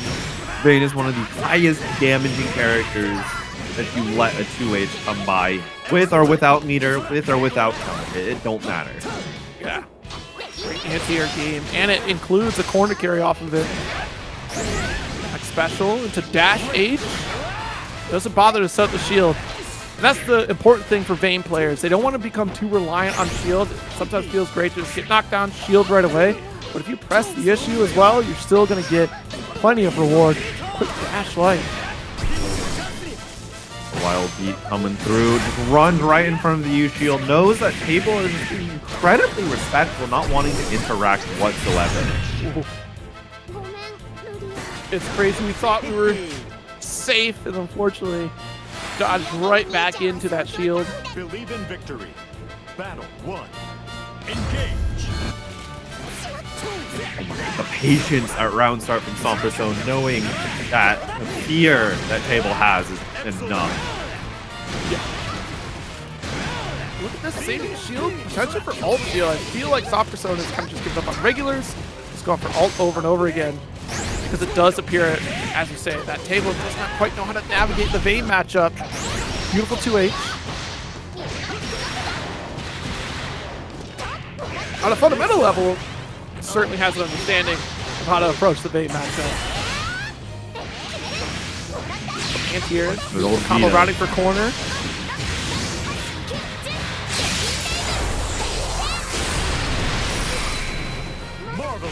Just a bit before death and just a meaty close L. It'll do it. Battle 2. Engage. Poke. Enough room. Still faster on the draw here is Vayne.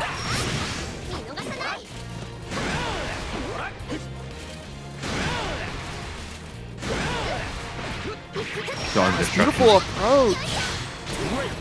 Table is really representing counterplay very well.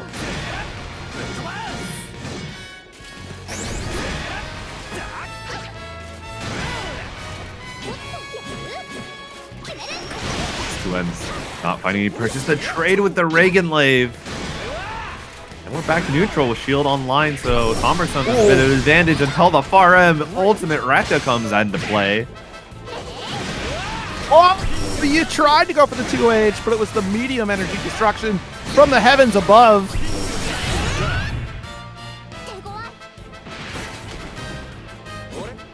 Battle 3. Engage. Not take your turn back. Vayne might be minus after spot dodging arm destruction, but he's not so minus that you get to do whatever you want afterwards. You have to give him a little bit of respect.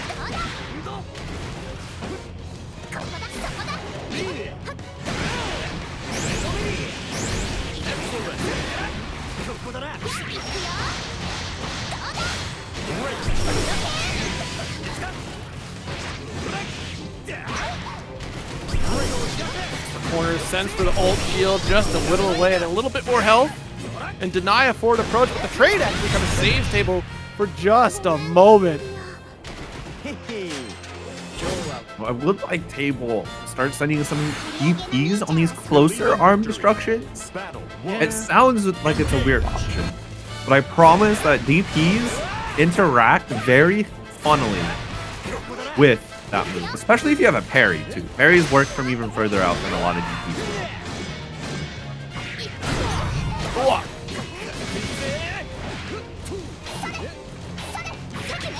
And though it gets the low poke here, or just a poke rather than 2 wins.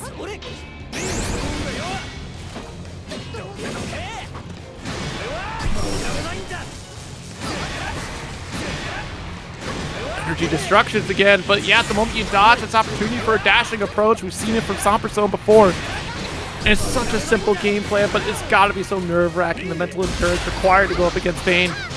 No DP, just opt for Rekka, and here it is, the ult. I felt it coming. I felt after Clash we're going to get that arm destruction, and here it is. Potential final round between Somperso and Table.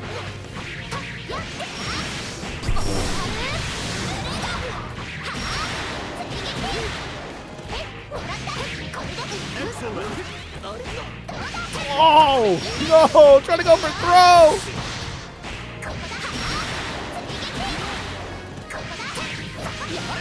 Table might be getting something started here. Do have to worry about energy destruction, but it's not going to come out this round. Raging Strike into the SBA immediately as it's available. Battle 3. Engage. Tech. time though.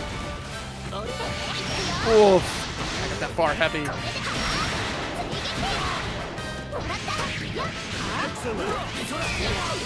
Ooh, getting a little bit of the boot leveled up.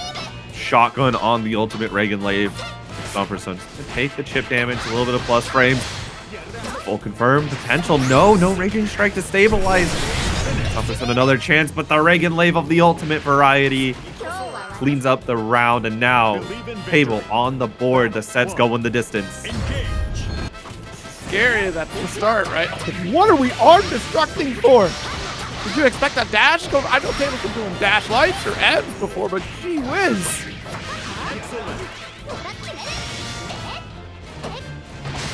Right, stagger with the 5L. It's Rekka right after tech.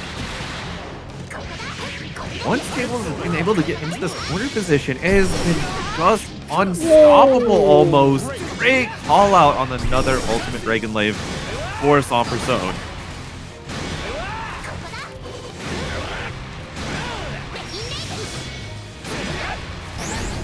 Close the gap, still gets a dash light for corner.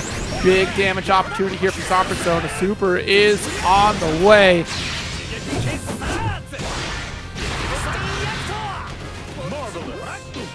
Last potential hit of this round here for Table. Your defense has to be clean if you want to make this game 5. And the arm destruction enough. Battle 2. Engage. Dash light on the approach. And denies the energy destruction right there. Coming for Somper with that dash light. Perfect range for it. As opposed to going for fireballs. Close that gap against Vayne. Is heavy. Big swing to Rekka.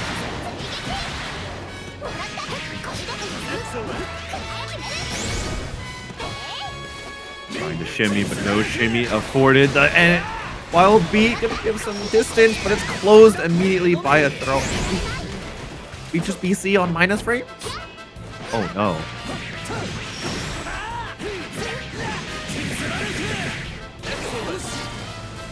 Well, shields up. Great spot to go for energy right there. It's not going to get challenged unless you're on the opposite side of shield, which Table certainly took advantage of. Able to just barely live there. You have to be careful of energy destruction. It will come out. There it is instead. The SBA. No animation. Oh, teed off a beautiful anti-air opportunity. Battle 3. Engage. Let's be the final round for Table. Are we going to game 5? One story may be told.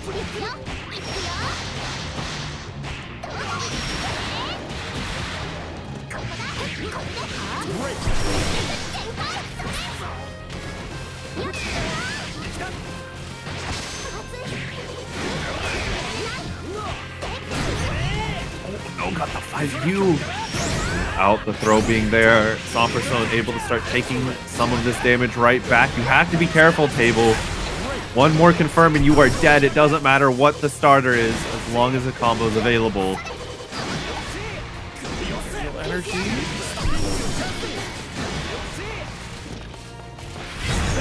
Yo, I caught you walking towards me. Keep some space. The dash light. That's a 3-1 victory.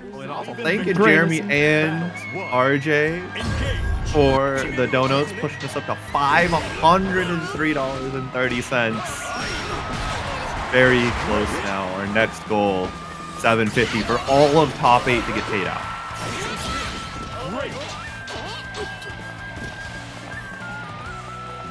Dance does begin. Not too much of a lead here for Zerom right now.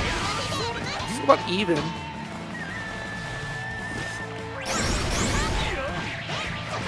Nice challenge here. Zerom gonna get off that wall bounce. Might see an early super spend. No, just goes for the reset here. Wants the damage mitigation, get reset. Draymond taking things coast to coast. Will be spending on these U lariats. Zerom gonna be in a tight situation. That close 8. This is La Diva. Her strike worse than her throw by far, despite her being a grappler. Battle 2. Engage. dash approach here. Ooh, got caught with the heavy. Actually, the medium, rather. Clean. Dashlight to keep the chase going here with the low to open things up. And still our turn. Review slashes. Oh my, we are trying to be violent, but that's 2M. You always have to keep that normal in check if you're playing against the diva. It is a disgusting button. A lot of damage on the table here for the bomb. Attack low, but yeah, the Holy Ladder goes for the ultimate addition for a side swap. Back to the mid screen with no brave points on the side of Jamam. Zerom so close to victory if we can get a single strike off him. A loose interaction like an alt headbutt like that. Maybe Jamam was trying to Twitch react, saw the startup, what could have been a Charlotta ball, and was like, I'm going to send it. Unfortunately, Zerom did not choose Charlotta ball. That was punishable in that case. Hobby Dobby, thanks for the raid. Good run tonight as we're now solidly in our top 8. Poke. Helm Splitter very low at that off the Noble Strategy. Very much trying to bait out Jamam to taking action. Oh. BC after the clothesline with the Doom. Finish. Air to air, what a finish for Zerom here with a massive life lead. Game 1. Believe in victory. So plenty more to go. Zerom continues his path on the Lucius side. Oh no! And flash kick this time around. It's slightly punished. Could have been much worse for Zerom. Now Zerom back on the front foot as Jamam is going to this other corner.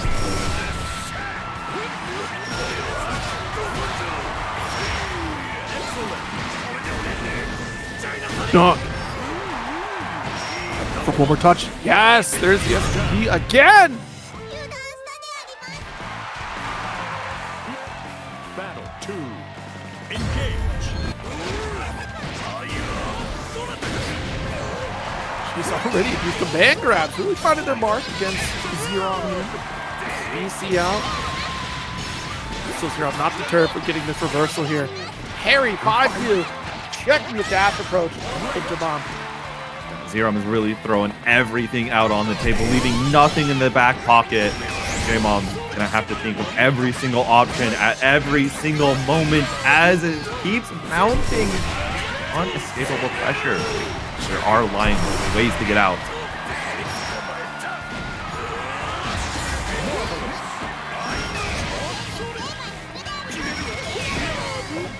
Look at this Noble Strategy, just a light dive kick. No break points either side. So a dangerous situation here. Even not having meter, Jamam is still in a very threatening position with a body splash. Believe in victory. Battle 1. Engage.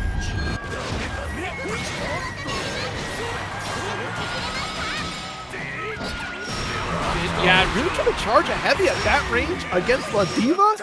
You're pretty close to the command grab range there. Yeah. You look not only command grab, but there's also 2M, there's far H, there's far M. So many buttons that you just wanted to throw at you right there.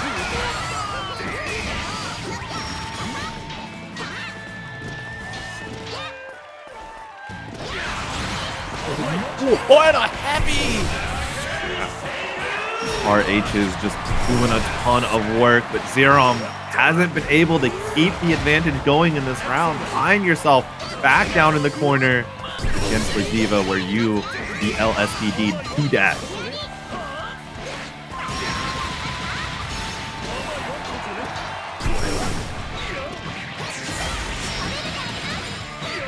You yes, you will be dead to the noble execution unless it wins. It was wrong! It was too far! A bit anxious on the super spend and losing to a body splash again. That does not feel good. Maybe Zerom wanted the brave points to, brave counter away. Diva is very terrifying if you do get to last hit situations and you don't have any brave crystal to your name.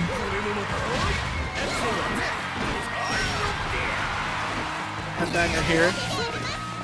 You see Jamam just pressing the 2 Ls, trying to force out a BC, bait out DP opportunities here. The only way to get out would be an ult there.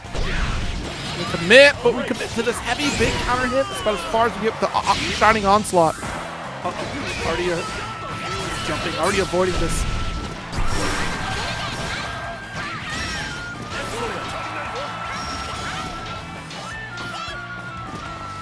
Spacing's being reestablished from Zerom. Knows that at one Brave point you are in a very vulnerable position against the D.Va, even if he doesn't have a lot of meter.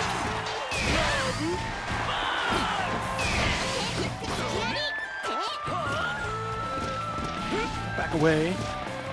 Chase continues, back against the wall. EX Onslaught does get blocked, a neutral jump. Great reaction from Zerom to take a round. That had to be a buffered U special that just did not come out on the correct timing. Got 5U instead. We'll have to keep it calm. Back throw is a really good answer here.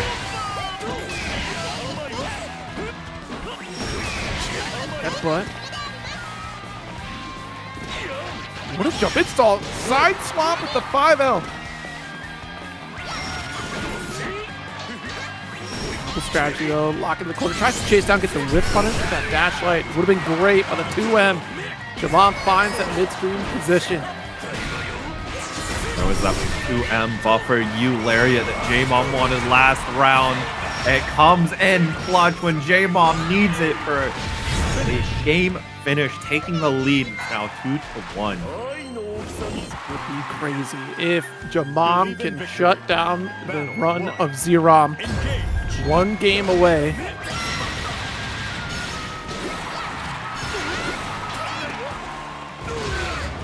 Off though. Just seems like Zerom is getting in a lot of situations where they're just outside the sweet spot of where Charlotta wants to be. That leaves open opportunity for Jamam to get these reversals. The 2 U's are coming in clutch. Command grab does get stuffed. Might have a frame 0 at command grab super, but you know what does not get caught by that? A frame 1 invulnerable.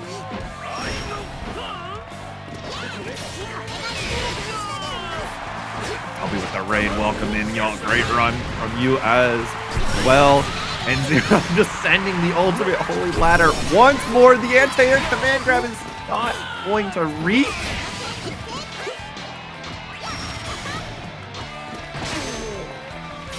Tech. Hands the sword of Lumiel. What did we... It was Charlotta ball. Wait, no, yeah, it was Charlotta. The onslaught to come through, it's just not enough. Now suddenly J-Mom on set point. The throw though, Zerom going to be able to hold firm just a little bit.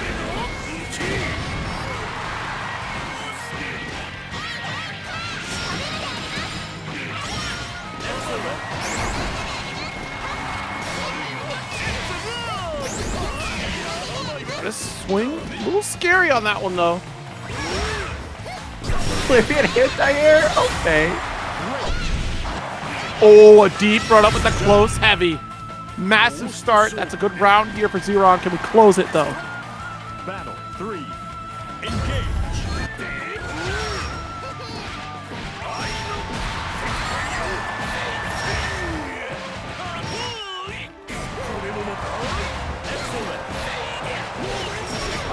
Close 8.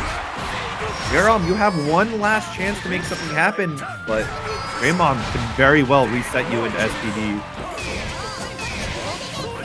UPC is very expensive. Just 3. Zerom does not want to be bullied.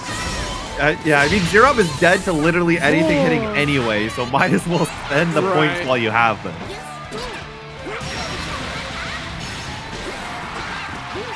Dash light. Lots of work ahead of us here. Needs one more opener. Does get the clan grab off of the noble strategy. Does get a full conversion though. Watch it. Oh, the wall bounce. Not enough to finish quite yet though.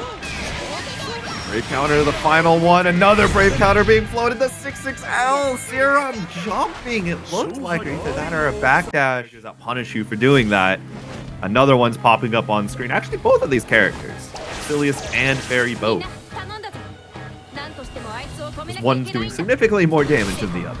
Oh, yes. And I feel like Lucilius has a few more options to try to close that gap. Oh, goodness, those eyes on this color.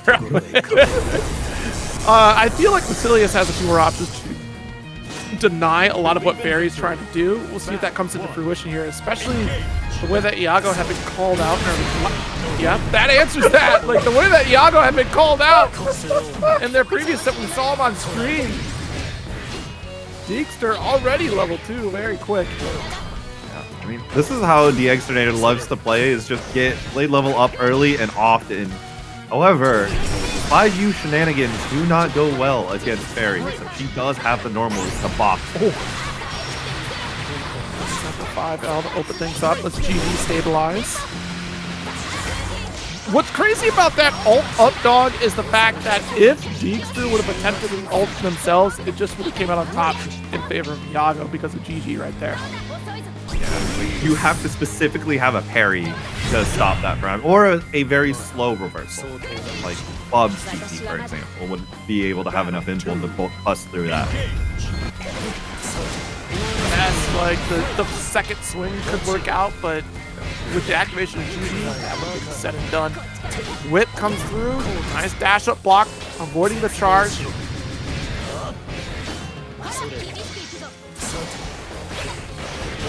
What a 5L. Vacuum effect not strong enough. Iago just sending 50 meter to the void, and then, yeah, blade level 5. Wrap it up. Battle 3. We're probably going to see quite a bit of back-to-back play here between these two. He's straight for victory, but who's going to come out on top in terms of resources? Iago with a great start. She's set up for GG. Big jump in. Keep things blocked and avoids the BC range. Ooh. 2% launch on it.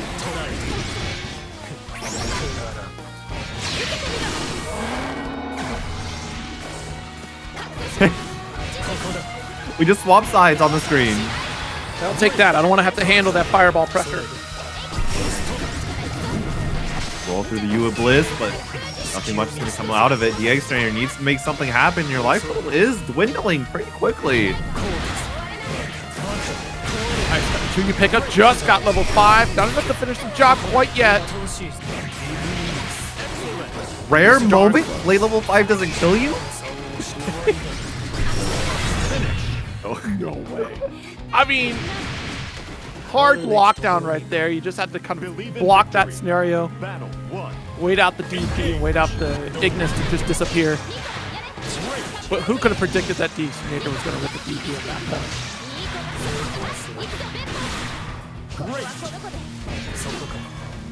point? Big sword charge there.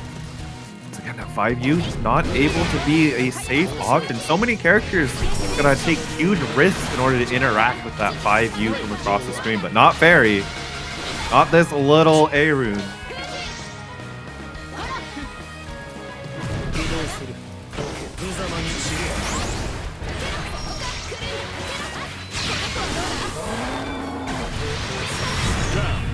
Goes, good round. Battle 2. Engage.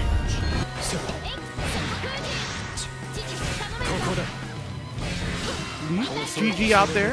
We do a sword toss.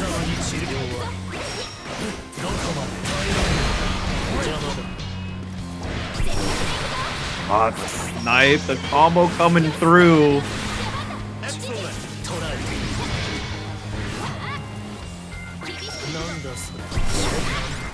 Watch it. Big, heavy. Being able to stop Iago from getting that 50 meter of value is massive. Blade level 5, though, has been acquired. You can't not get hit. Chain just to finish the game out here. No, not quite, really. Paradise Lost hits. No base boost, you're alive. No, you're never. Oh, right, it only does base boost on game end, not on round end. Battle 3. I can't believe he killed though. Like, I know it does a lot of damage, but it's gonna be okay. I was just instinctively listening for the base boost. I was like, if I hear base boost, I know how to call it. Coming off. Good charge. Deekster is taking that round, but the skin of their teeth.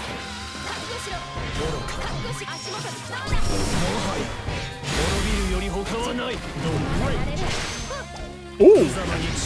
In your face. Good tech. Good dodge over the fireball. Very nothing neutral going on right now. It's just a lot of things are being pressed. Nothing's really happening. But this might be changing now that GG got up. The hula hoop whip. Trying to go for that teleport. Not going to work out. And the back ult special gets devoured by the 5S from Iago.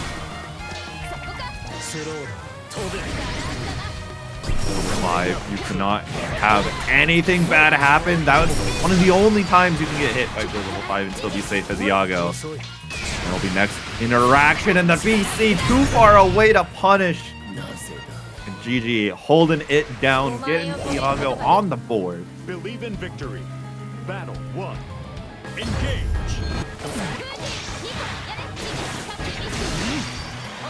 Toss actually is the special, and yet GG is still out there, and a $5 contribution from RB. Thank you so very much.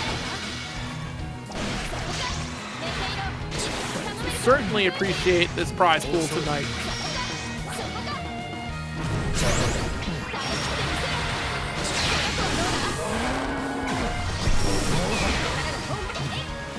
Ooh, dangerous spot to be, because the orb is still out here and it seals out around for Iago. That was amazing control of the space there from Iago. There's no way else to put it.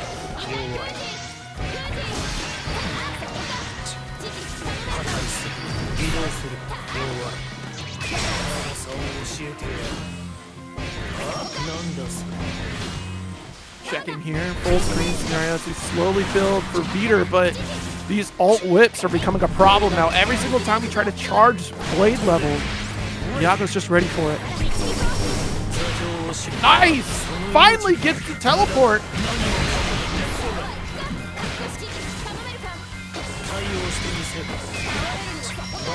Great counter, and right now Iago's still holding strong. Great conversion.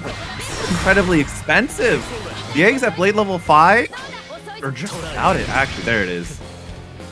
Do not press anything reaction. You will get axing.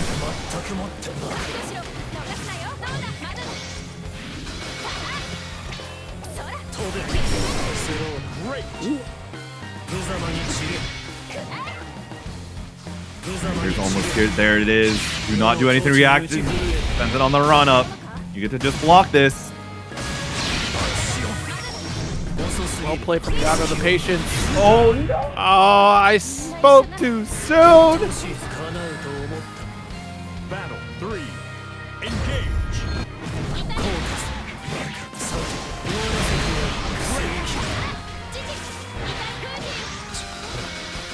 Just outside the range of GG, but still has to hold the block. Try to go on 5U stance, the ultimate dispense. $25 contribution. Thank you so much. Dobby to go.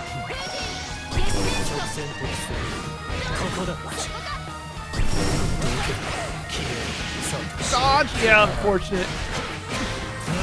Not off of that one. As soon as Lucilius appears in your face, you try to jab it out, throw. Don't spot dodge though.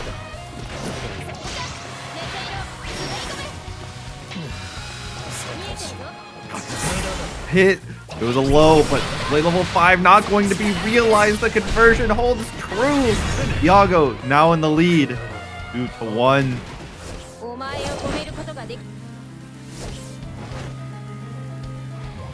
Believe in victory.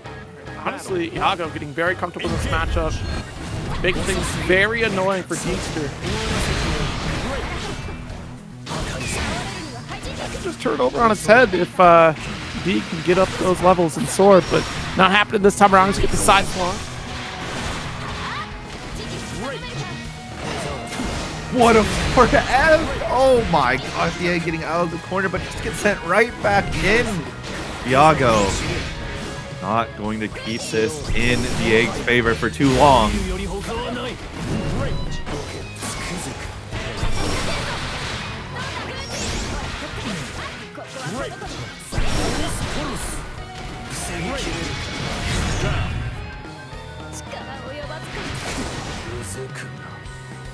Battle 2. Tech with a 15 through the pot. No, thank you. Very nice. Nice teleport though. Goes with JL, but that gives opportunity for a close heavy.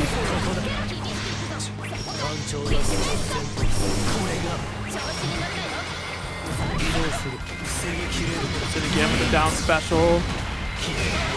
Huh. Huh. I don't think I've ever seen that happen. That had to have been because we're in a block stun scenario anyways. There's nothing we could do. I'm just surprised that you could still follow up on that. I didn't realize that. $50 from near far into the match. I really appreciate that. Holy moly. Oh my gosh, this is tense, and there it is. Iago just had the timing down. Set point. Battle 3. Iago looking to deny the Egg a maiden victory.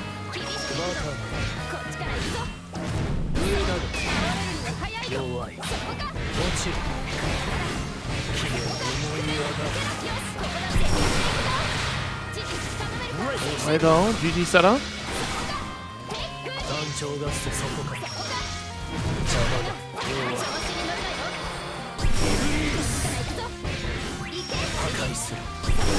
Chat, that would be minus on block Raging Chain, right? I don't know why I never thought to try that. That's just... Raging Chain on block. Right? Like, why would that ever... I know it has frame data. Yeah, I just trying to... Someone let me know. I'm trying to look up the stats on it as we're watching this fight. It is +6. Oh, 2. Why not spend it then? Yeah, if you got your opponent blocked. Thank you, Atlanta.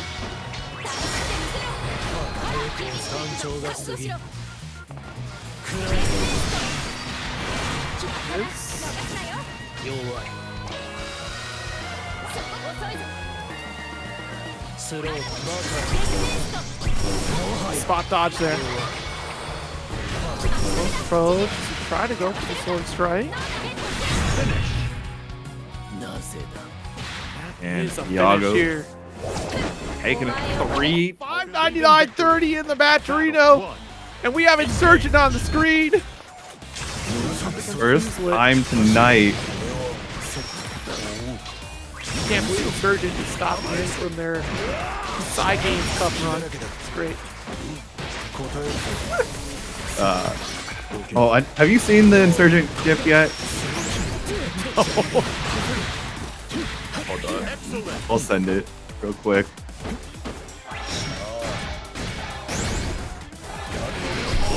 Nice. At the jump out, there was a commitment there, so it gave you a free opportunity.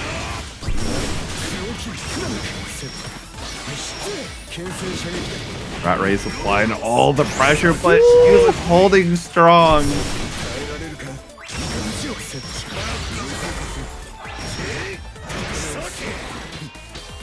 Bro, here. He gets committed, but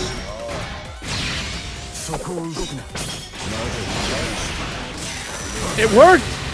okay. Oh my God, it worked. Let's chip out, and the spot dodge ended up getting punished. Surgeon taking the round. Battle 2. Engage. Why did that?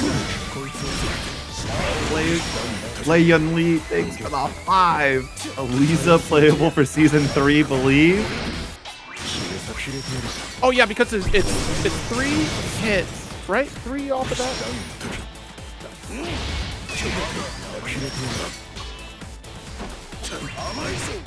Alright, there it is. Man grab there. I was slowly watching that replay while I'm trying to watch this. I'm trying to cross-eye like the live match and the replay of what just happened. Brilliant move here from Insurgent. Nice neutral jump. Another one at that. And Kirbio for the 10 as well. Pushed above the 600 threshold. 614.30. Insurgent taking game number 1. Battle 1. But that Megan believes that Eliza will be playable for season 3 if he believes. Get in line, because Nicholas has to come out first. Anyway. Command grab.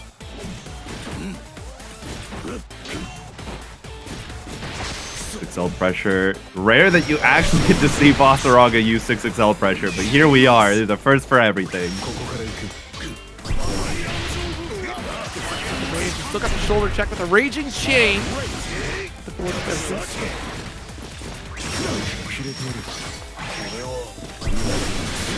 Completely ran out for Fuselit. Yeah. Your time, Insurgent, known down backer, was getting caught jumping by the close L of Fuselit. Slow kill to keep it in the air for an unblockable with a slide into the DMs for a corner carry. Got caught on wake up. This is a huge chunk of damage for Insurgent. SBA Ender is likely. The bravery from Insurgent to stand in the face of Vaseraga. Not even moving.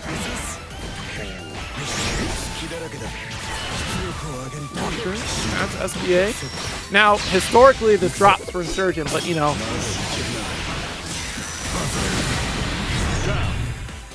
We're good! Insurgent keeping it strong. And seems to find something to claim this game out. Insurgent is not letting anything happen. You're already paying rent in this corner. Is it time to change that to a mortgage?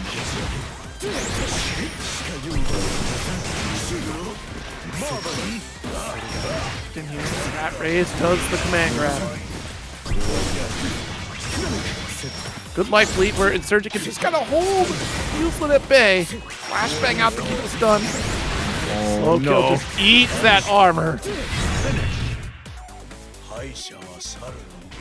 Play. Believe in victory. Insurgent now up 2-0. Could this be our first 3-0 in top 8?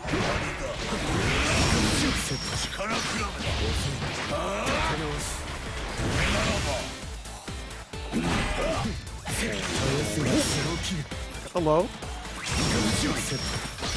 Find our way out here. Just have to be careful to get the slow kill with Rat Race to keep you blocked, but not tight enough on the block stun as we're able to get the ult Instinction out.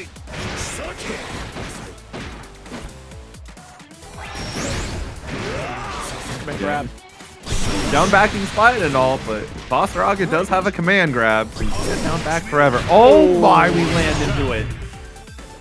Yeah, that was kind of sealing your own fate right there. When you go for the neutral jump, there's nothing coming out. It's a brilliant call from Fuselit. Actually, we don't have a neutral or momentum changer.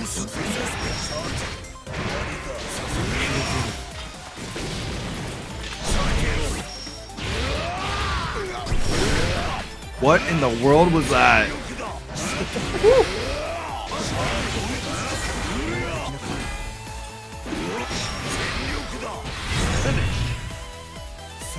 What a finish though. It's so difficult to get out of the corner against Vaseraga with a character like Eustace. Does have opportunities for reversals with ult abilities, but we've seen that Insurgent is able to push out. Start useless.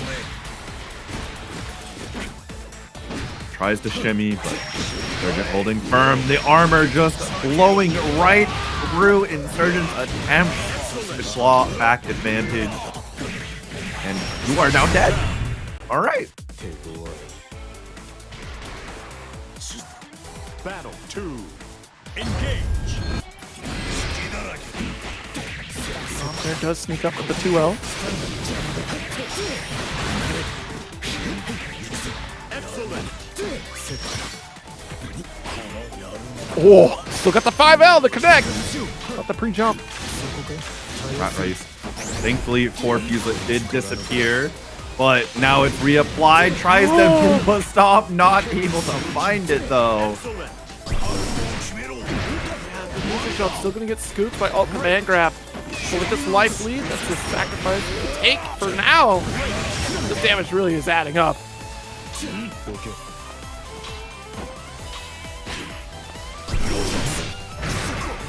gonna get alt grabbed. Shimmying's all fine and dandy, but your opponent does have a forward advancing grab, so shimmy at your own risk. Not going to kill combo limit saving Insurgent, but the wake up mash will allow Fuselit to tie up the set. It's now 2-2. Long haul. So we try to find our way through this winner's semis. Who's going to be in winner's finals? Insurgent had that strong start, but Fuselit again starting to get the pace of the match.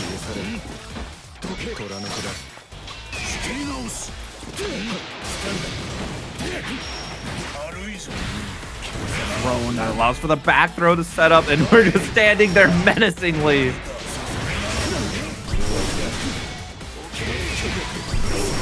Oh my god! Right after the ult, there was a spot dodge. No, actually just got absorbed by the armor.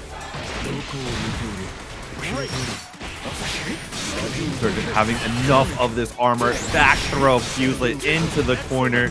Combo does drop though, giving Fuselit another lease on life. Oh? Surgeon. What are we doing? That could have been a kill. No beater to go for the Raging Chain. Now there's no more break point. This round? What is going on in this final game? The neutral jump finally pays off Insurgent. What is... Alright everyone, calm down. Let's focus. The risk you take for going down your last brave point against Eustace pressure in the corner.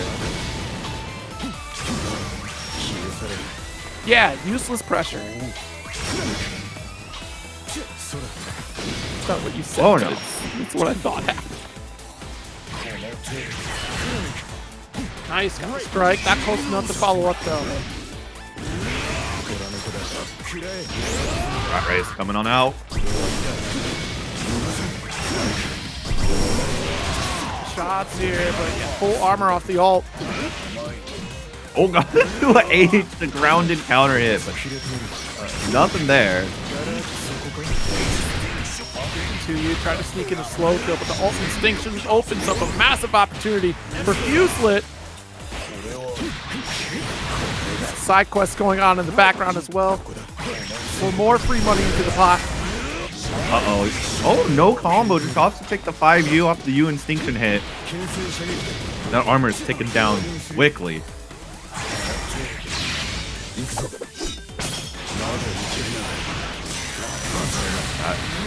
Will be Insurgent. Holding on. Claiming the set 3. Here we go. A tricky matchup, but with the teleport, you can certainly force a commitment from 2B, right? Because she doesn't do a 180 turn during her autos. So, be careful how we approach there. And Hava really does like to use dive kick. This is something that is known. It's given Have a Nice Day a nickname. And going in the air against 2B is always a liability. Especially now that side games said, you know what? Her air game needed some help. Let's buff her air game.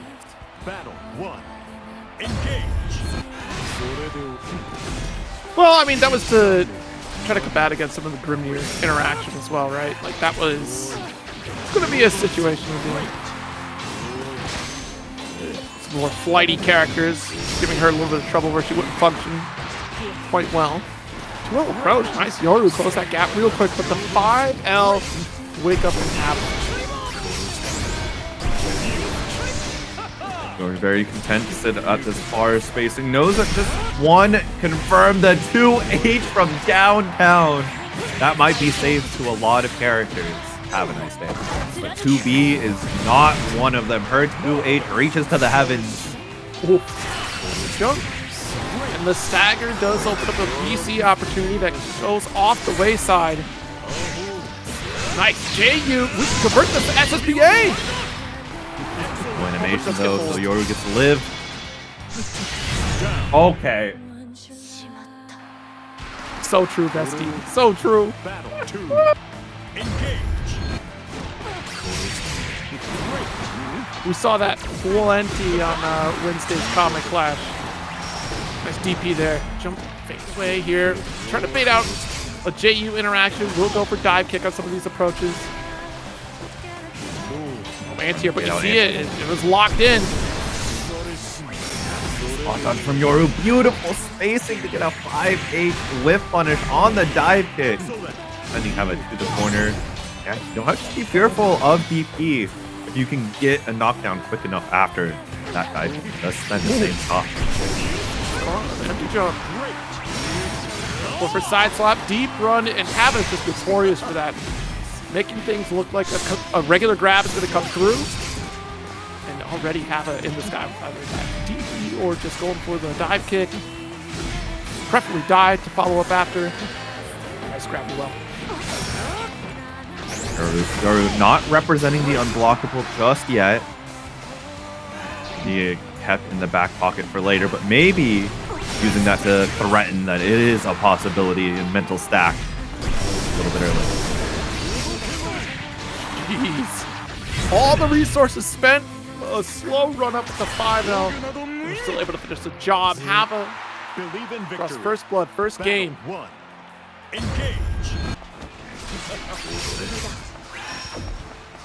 Multiplied the stop sign. Are we going to obey traffic laws? And yes, have a nice day does.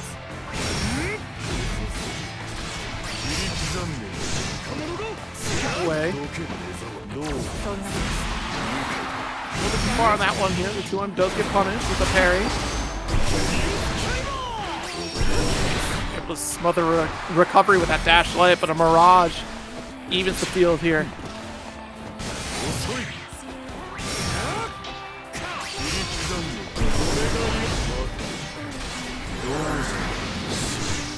Alright, gonna walk through all the karma pressure. Alright.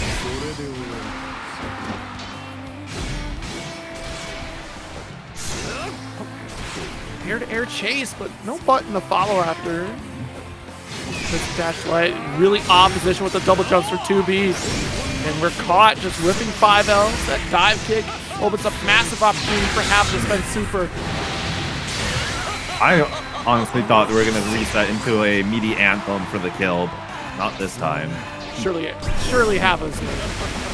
We don't do this. Heavy. Rumble state. You should be okay here.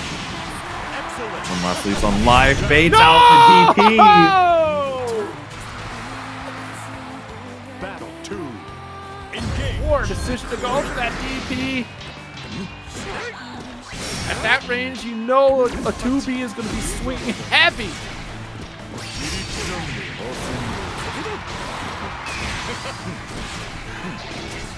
Hold the tether, come on in. Yeah, dive kick the challenge, the heavy. Uh-oh, strike throw. Catch? No, okay.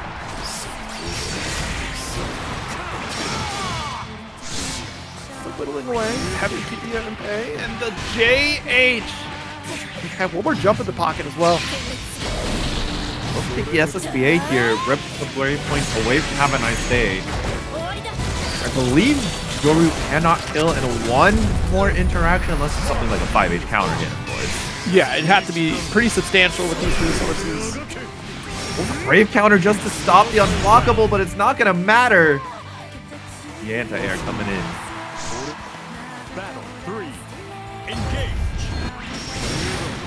Oh, what a dive. Tried to go for the bomb, at least the heavy special.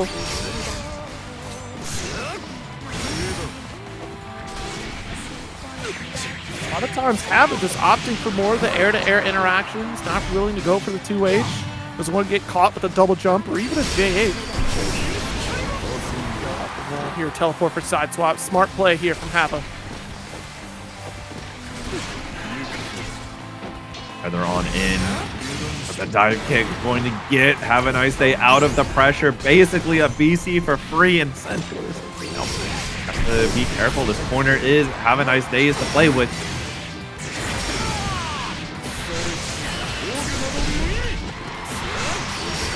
Yeah, you can do another chain. Doesn't even need it. Believe in victory. Have a nice day up Battle 2-0. Really charging on. Yoru Sensei needs to find something and find it quick. You know, it might be the rise of Beelzebub, guest character in a new game that's showcased at Side Games Cup right now, and a nice little guest appearance in wrestling.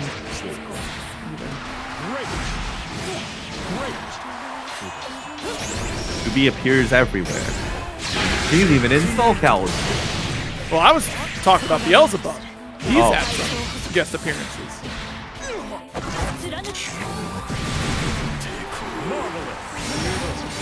About to dive. Kick. Oof. Yeah, dash under this to 5L. Grounded, so it's not blockable. Battle 2. Good moves here from Yoru. Downstar Karma is certainly an interaction. Yoru Sensei already avoiding it though.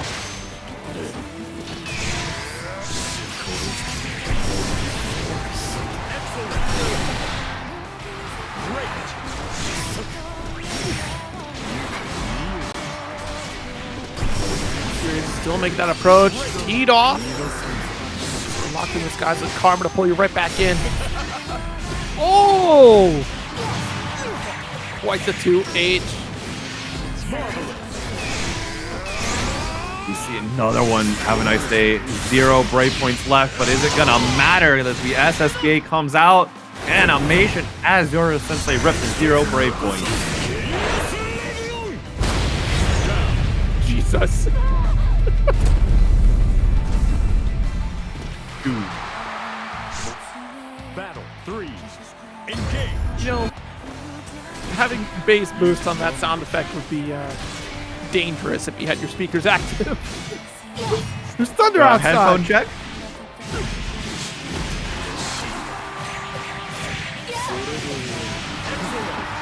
Corner locked in with the 2L. I feel like there was a 2H attempt in there.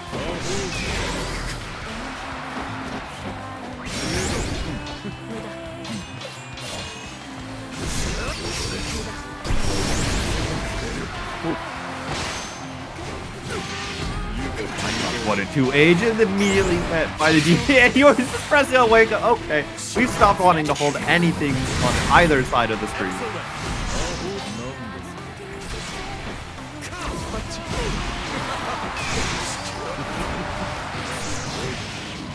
Good throw. Oh no! No! What are we doing?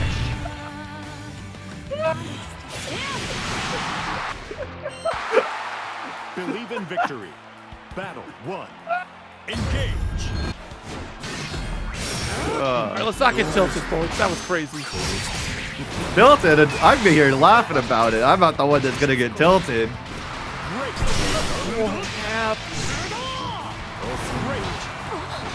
Mess of interaction.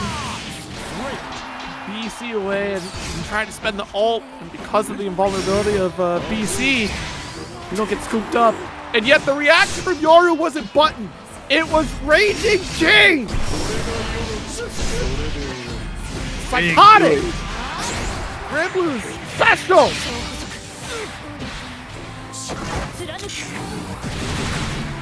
Yeah, here, lots of pressure that can be done against Have a Nice Day. Got to be careful of the DP. BC is the option taken down to 1 brave point. Could easily be dead, but the 2L gets a counter hit, and that means Have a Nice Day back on set point.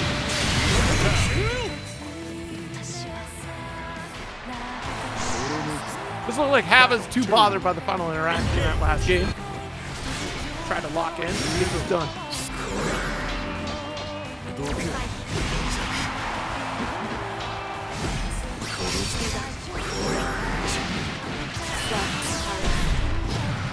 Chain. ton of damage. It's still about halfway out of skill gauge. So we're going for the regular combination strikes. He dives very quick here. Yoru is not blocking. You're so right here. It's something so great to see. To not have a care in the world. We're pressing after mining.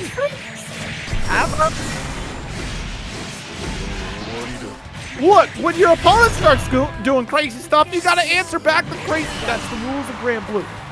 All right, we don't make them up. It's how y'all operate. Look, it might be. Oh, what in the world? Look, it might be how some people operate, but it's not how we should operate. We should be holding our minus strength. It's okay. It's not gonna kill you. Let me see the punch.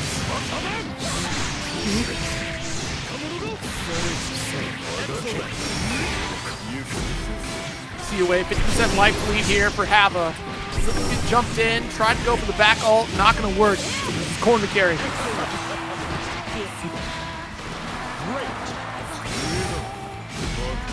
Dodge, that could have been dangerous though if Yoru had the quick reaction.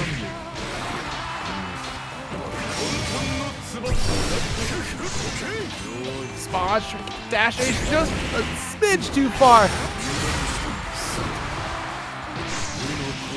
Throw, okay. A little bit last interaction. The BC gets baited out, but it's not going to be a punish. Oh, DP is a big option here for Have a Nice Day. Oh, we're trying to go for the unblockable. Fall into 2L. Have a nice day. Are ready for us. The grappler. The big bodies. Jabab already an aggressive round start, trying to own the corner here, but finds a jump out.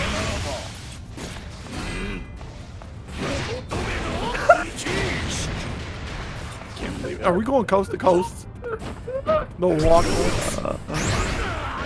Man, I just love to see a player be like, all right, Fuselit, you want to stand there, do nothing? I'm just going to run up and command grab you. Oh my god. Got super. Great reaction. The classic of Ladivas.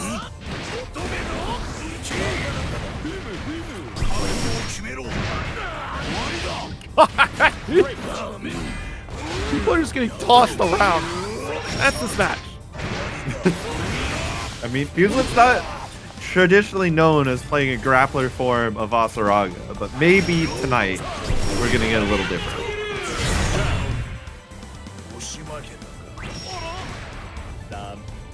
Battle 2. Engage. Toss back in the corner here as we try to build up for the Soul Forge. Headbutt right through the extinction. What a play. Hobby Dobby has control of, or he has the control of the corner. Hobby Dobby's in the chat talking about Voss. Too far from the reaching strike. All right, it doesn't matter. You never saw it. You didn't see it. It never happened. Never happened. It's a fake out. Battle 3. Engage. You heard of tactically getting hit by a normal to make the setup whiff, but have you heard of tactically whiffing the Raging Strike to bait out a plot dodge? Ah, yes. The Rage Strike was technique. Slow sweep after the Savage. Guard crushing. Brilliant ult command grab there. Use it. Holding onto this corner. No follow up there. Fade away jump M. Nice. And able to finish after a reset. Alright. Fuselit looking good so far. Engage.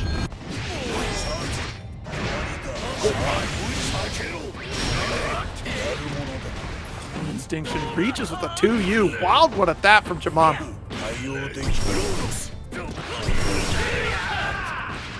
Corner you go, the U Lariat going to be the vessel by which all is perfect. Oh no. Oh, wait, you're dead. People's elbow. You can't possibly have the stamina to throw around somebody that large that many times. Sure you can. Unrealistic. That's what brings your immersion. Yes. Yep. That one thing. Everything else is fine. No stamina. You don't get tired. New resource for Season 3 of Granblue Rising, the stamina bar. Only for Ladiva. I'll jump out the body splash here. Try to catch up. Excellent. Out here. Honestly, a pretty even game. So long as Jabam can get the next touch. Much easier for Fuse, though, with the low into Savage Rampage. Battle 3. Engage.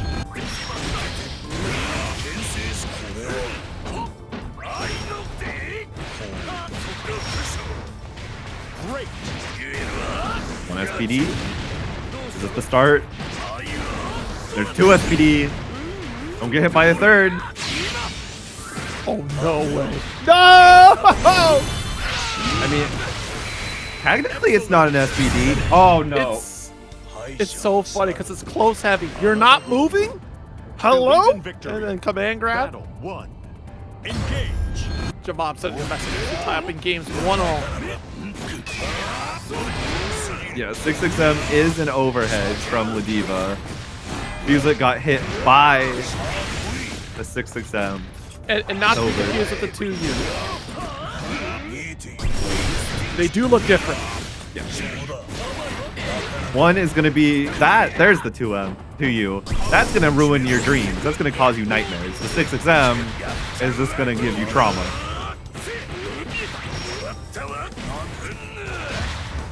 Excellent.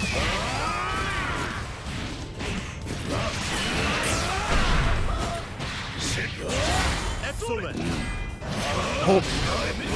Off. He has to knock down Fuselit with no brave points. Just trying to close out the round. If we can chip things away, we'll gladly take it. Instinction to finish. Battle 2. Engage. Fuselit holding on strong. Now, continuing this going. The headbutt straight through. Thanks for the 21 meter, says J-Mom.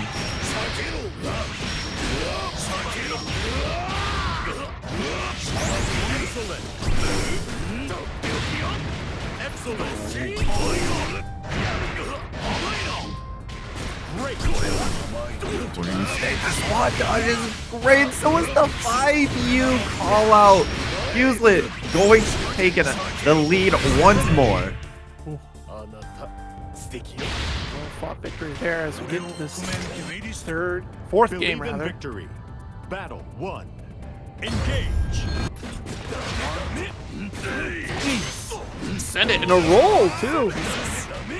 Fuselit not going to give up the positioning. Still gets that Soul Forge activation. You have Jabam back against the wall, so it's a great spot to be for Fuselit. Calls out the 2U.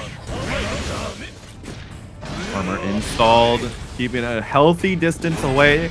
That's the main way you play against Ladiva. Using all of the space necessary. Get your hit, get your kill. No stress.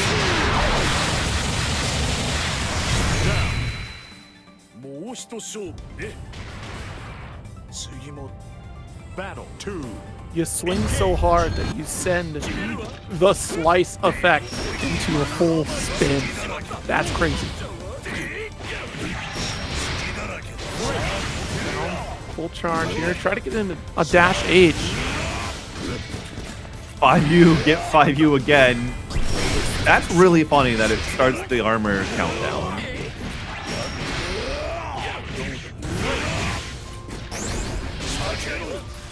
Push away.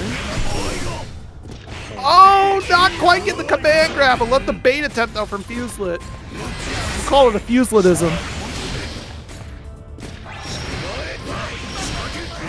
J-bomb got caught by far end, but it's not going to be dead just yet. That U extinction will be. Fuselit eliminates J-bomb, moves on. It feels like just yesterday, Iago was saying how much this matchup is hatred, that there was going to be a counter pick. Maybe Iago Vayne comes back out. Because it did work the last time I've seen Iago counter pick Yoru Sensei with Vayne. I mean, you always try your comfort character first, especially with the first of 3 sets. See what we got. You've warmed up thus far with Ferry. She's trying to keep 2B away. That's going to be really important here. Yeah, the edge of bomb still catching here on Iago.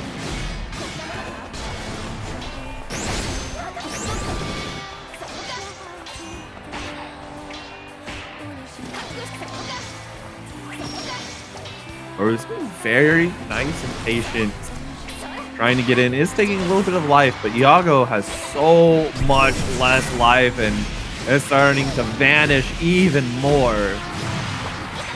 That's the thing of it. The patience really paying off here for Yoru Sensei. You got that life lead. Why squander it here? Just let Iago make a mistake and you can collapse when they do. Special bombs away. You can still chip. Slowly build up that skill gauge passively. Trying to go for the ult. Looked like a grenade situation here.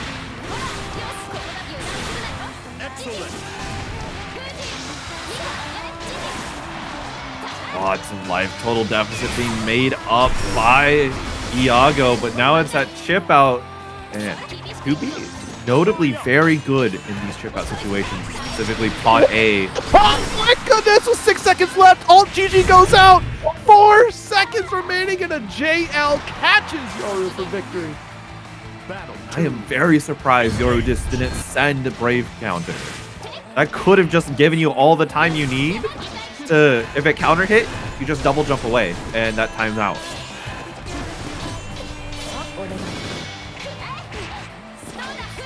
5L there. Back special, able to close the gap here. Now we're in that prime heavy range.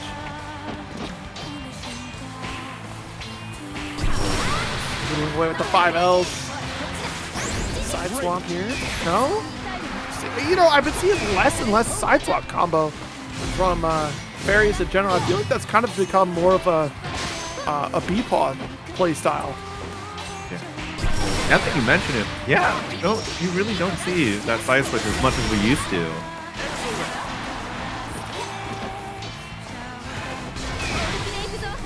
Just waiting for that Brave counter. I missed it. It took away the 2-3-6L side switch. That's right. That's why I don't see it anymore. I promise I kept up with that back though. What's that? Was that Meg? No, it wasn't Meg Batch.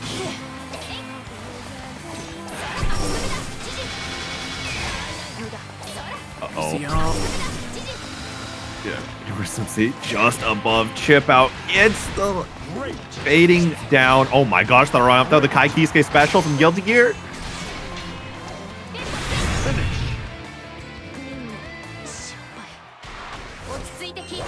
Peppo. Just finishing it out. Battle 1. Engage. Away here. Nice chase down to get to that corner.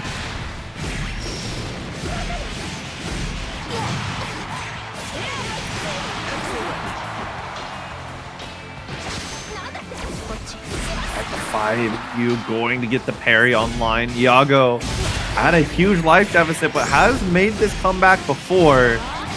But it might be too far gone this time.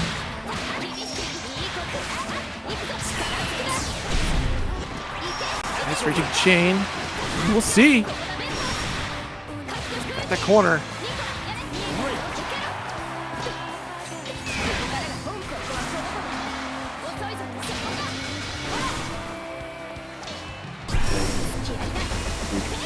Very content to hold down back. The crush on the aerial attempt from Yoru Sensei and the clash.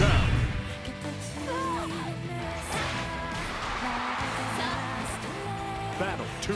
When the invuln still stayed there, Iago did not press another button. Back off though. Does get the medium beam. daggers. Iago has had their back against the wall time and time again throughout the set, but if you look at the score, it's got a different story here as Iago finds an opening with the ult back special.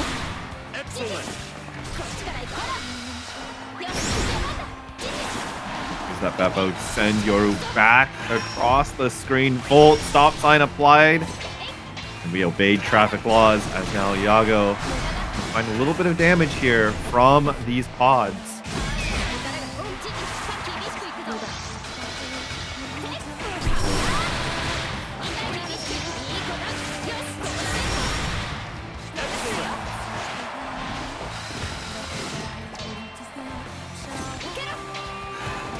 Right though, backing away, holding up the block for the down special, but still got that parry out here with the punish. Yoru threatening that corner once again.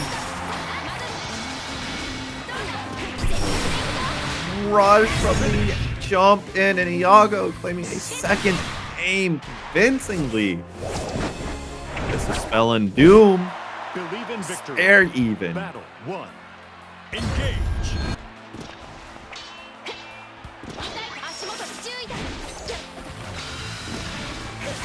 It's 2-0 lead right now. Iago looking great. Nice anti-air. Tries to fly in with the whip and medium beam and shut you down.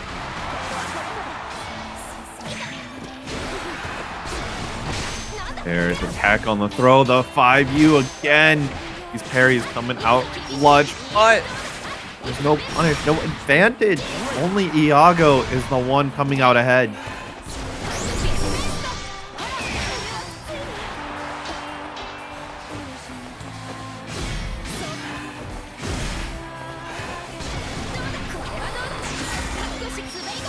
Oh, nice, got the up dog to challenge. One single hit of GG gonna get the flip out state. No unblockable this time. Iago now down to 0 brave points remaining. There is a way, if you get hit, you die, but it's not going to be this round. Iago moving on to set point. Battle 2. Engage.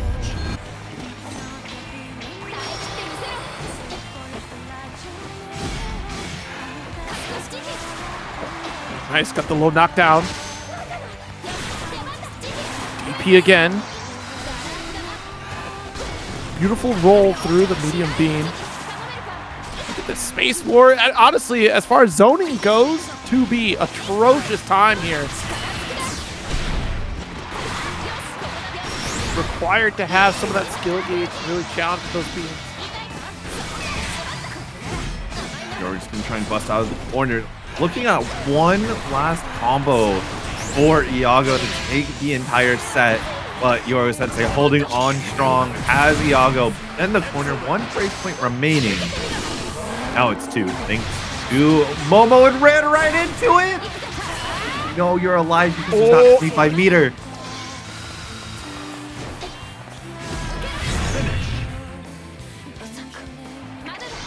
Nice.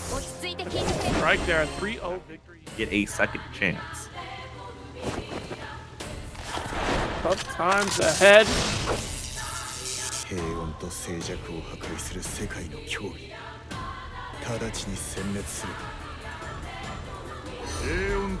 But here we are, winners finals with Have a Nice Day. Tough times indeed. Up against Insurgent. Believe in victory. Battle 1. Engage.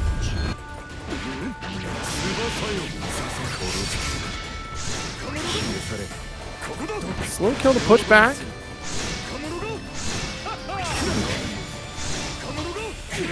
She's really threatening with these heavies. Should get the rat race applied here.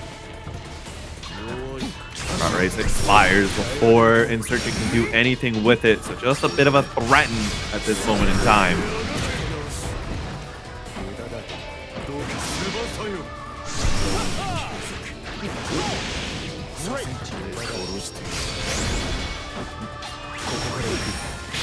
Well, catching the dive kick, have a nice day. Not able to thread the needle on that one, but it does not matter very much. Really missed out on the easy opportunity there, but that punish could have been worse. Insurgent still chasing. Does connect the 5H. What? Huh. Anyways.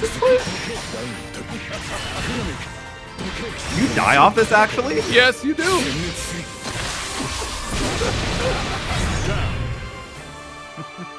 Yes, you do. Alrighty then. Battle 2. Engage. Nice spot dodge here. Well timed. Full corner carry off of it. Reyes application. Nice block. Hard read on that PC there from Insurgent. Not looking good. Down on 2 brave points here. Things are coming up all Insurgent. Yuel? Yeah, let's go to the next game here, folks. Have a nice day. Gonna need to take a breather for this one. This is one of those rounds you just file it in the memory of it happened, but it does not exist. Jump a little bit too far off the dive, though, so no challenge on the ball. Gosh, actually pulling out some nice advantage for Have a Nice Day, but the slide in, no charge in these slides.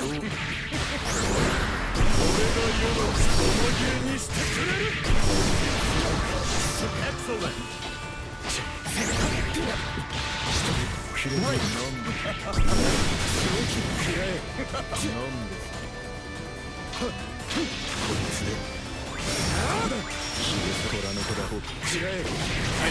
Actually, get the dash light through there. Enough resources to finish the round.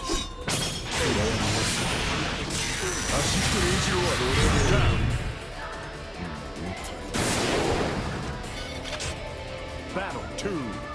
Engage. But what? What a trade. Not dodge the yellow nade.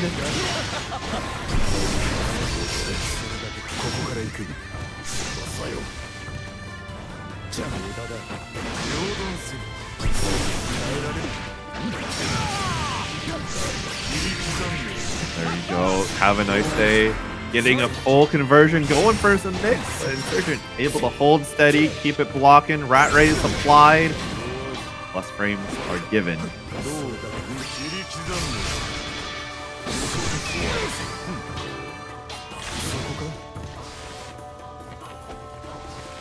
The walk though, yeah, with these 2 break points down, 1 missed move like a 2H attempt. Would be really costly. Oh, look for strike at the chain. It's not gonna be enough to kill, but Hala's gonna commit. Oh, wait a minute, I spoke too soon! Whoa! What a routing! Battle 3. Engage.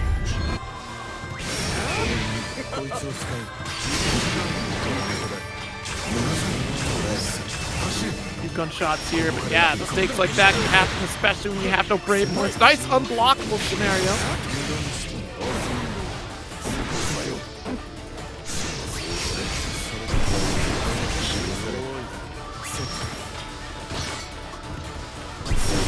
Rat race applied. Nice spot dodge on the slow kill. The Flamet gonna catch out. Have a nice day just a little bit. The up back get caught. Not in a way to give Insurgent anything.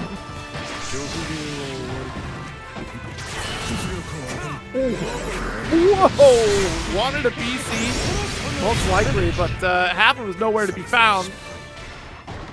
Tying it up in this winner's finals. Believe in victory. Battle 1. Engage.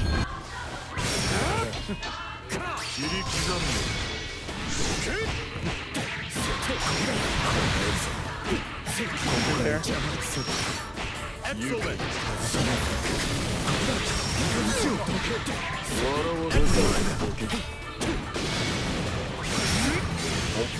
I think holds true. No fear of the ultimate rat race. He's gonna BC out from the Karma Insurgent.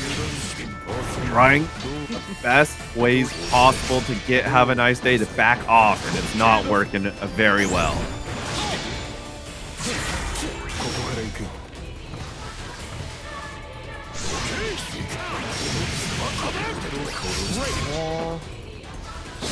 We'll drop out after Black Flies, though. Oh, the heavy. You know that Habit's been hungry for some heavy counter hits. That's the DA to wrap up a round.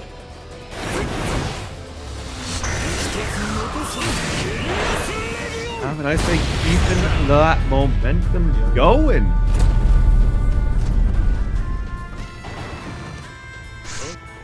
Battle 2. Engage.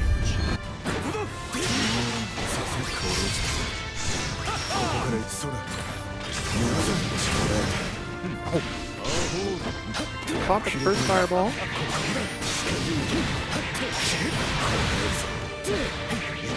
Excellent. Oh no! Wrong interaction. Trying to go for spot danger. Want something else. That's a deep jump from Hava and a beautiful side swap anyways, because now we got corner just outside the range of Dash Light. Wonderful punish off that slow kill.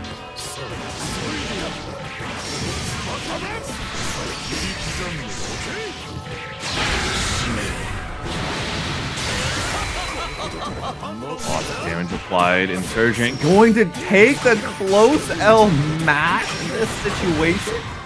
As this BA cash out? Yes. Oh, yes, indeed.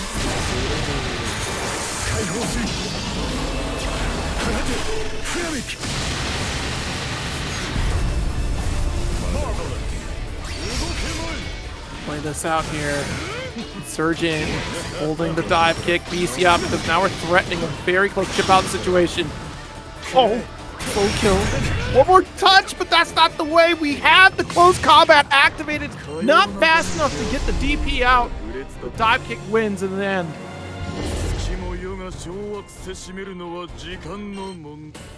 Believe in victory. Battle 1. Engage.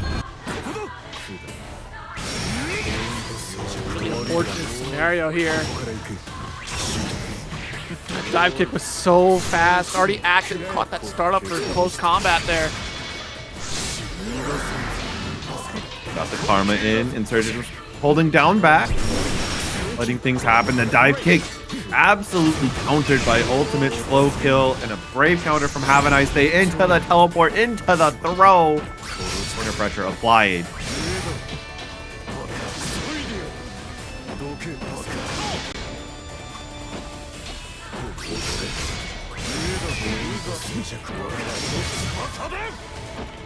The lockdown of Insurgent has been incredible. Even when Insurgent's able to fight out, this corner position has not been able to be left for very long.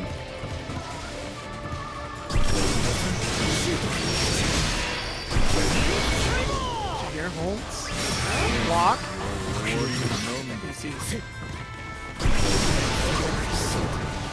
3 points left. This is a terrifying position. Insurgent does have 100-meter, but the 6XL chicken won by Have a Nice Day. It is now set point.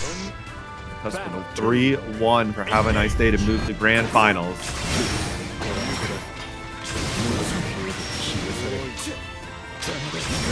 Let's push back for corner. Canceled out the close combat. Excellent.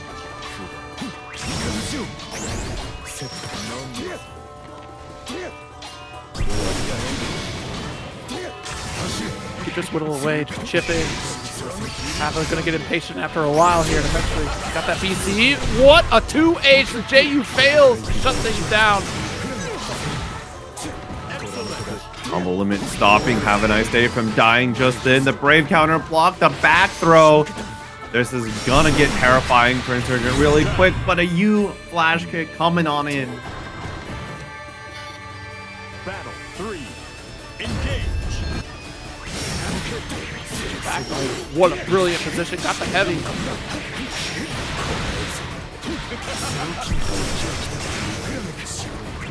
Off the wall.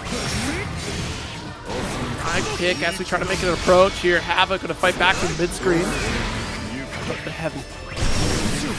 This really put in that karma anyways there, so if we got the heavy strike counter hit, would have pulled in an extended combo.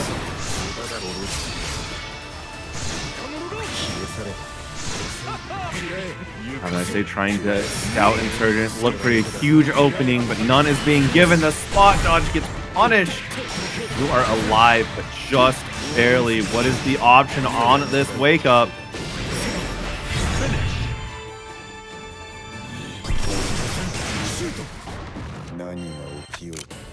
Believe in victory. Tying it all up. Who's going to cross the threshold of Grand Finals winner's side?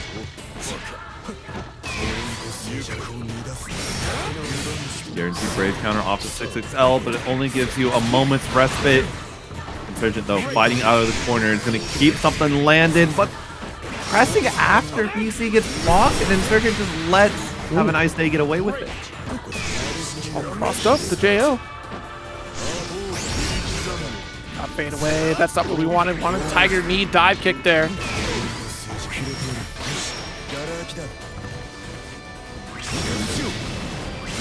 Walk up, able to get the block. Benefit of not committing to a run there. The crossover on the landing. That was a wholly grounded starter combo. Can you route to get a kill? You can. I think you did.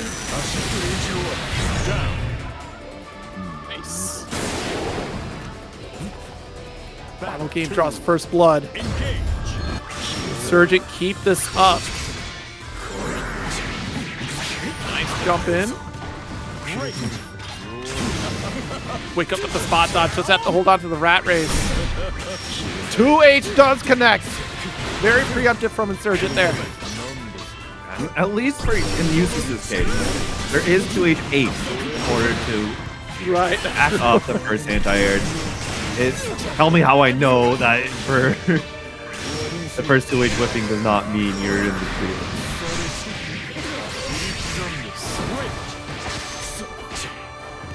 Attack.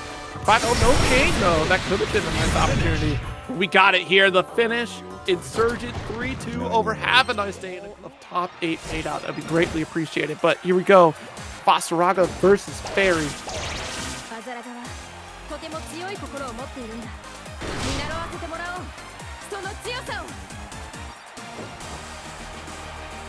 And the intros rock our final Zealand team kill of the night. Believe in victory. Battle 1. Engage.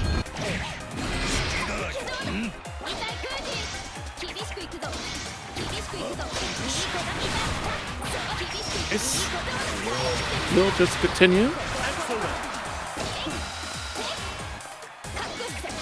Right now, Iago just looking pretty comfortable in this matchup so far. Getting hits here and there. Italians of Fear, though, getting fused with a little bit of advantage, evening up this life level disparity just a bit.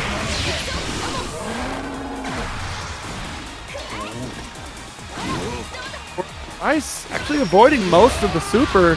You'll get Battalions of Fear stocked up and ready to blast right through. Rampage gets locked. The Yuel distinction is going to do everything and more for Vaseraga and Fuselit.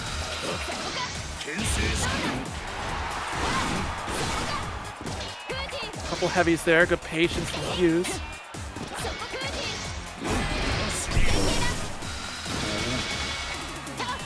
Landing into it. Fortunately not caught in the sky.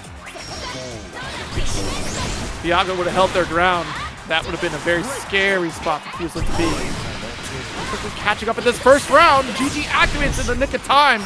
We're able to get a full region change. No, we just set up for another GG. 20 seconds left. And there it is. All those IBs from Fuselit, just not to spend any meter whatsoever. Battle 2. Engage. Purely just to let Iago know it's a thing. Ooh! Action.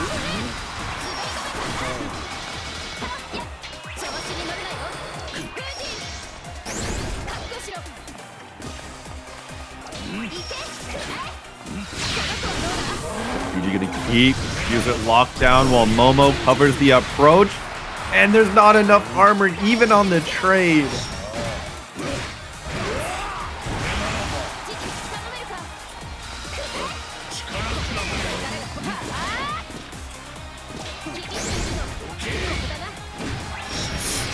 Garaitz down here. Does get the guard crush. Pretty close on life right now. Just watch that ult back special though. Spends plenty of resources to make sure Iago doesn't escape from this corner. Iago able to claw a little bit of space. We're back to the mid screen. The sweep gonna end off that battalion with fear. And now it feels like just having a down back, trying to make Iago whip something first. With nothing will be.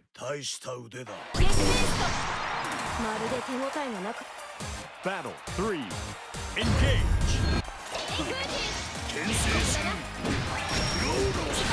Wait, nice backdash. Great play from Iago here.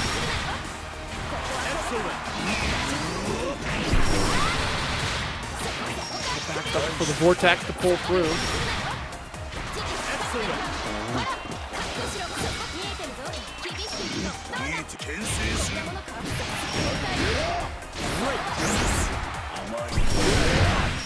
Oh no! Challenge on in. And this is a nightmare situation for Iago. You've got Vaseraga with 100-meter and armor. You are not doing anything.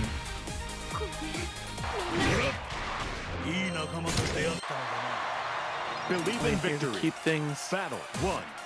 competitive as Fuselit grabs a game.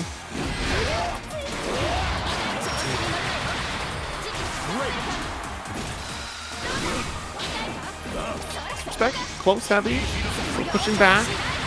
In a grueling first game, still going through it.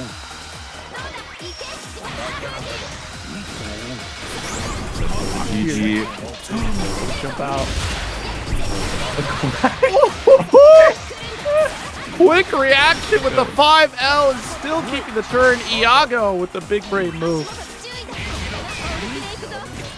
Trying to fear right through GG, going in again, stealing away these brave points from Iago. It only matters though if he was able to get a hit and make use of brave penalty, and there's not going to be a chance. You are dead.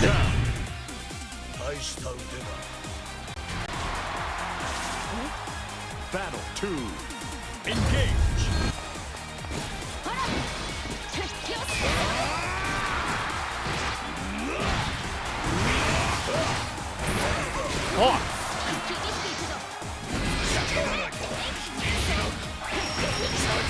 Check, yeah, the Savage Rampage right in the face of Iago. A big punish, super.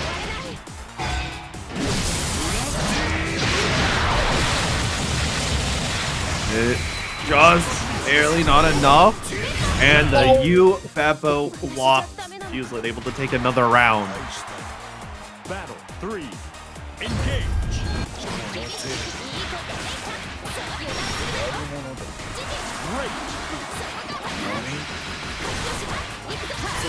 Corner position again.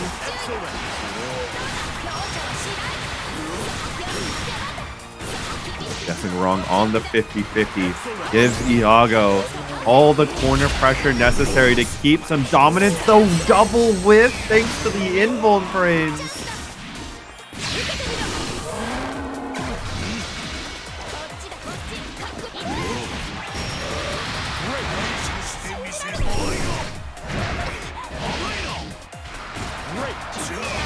Touch is all that we need though.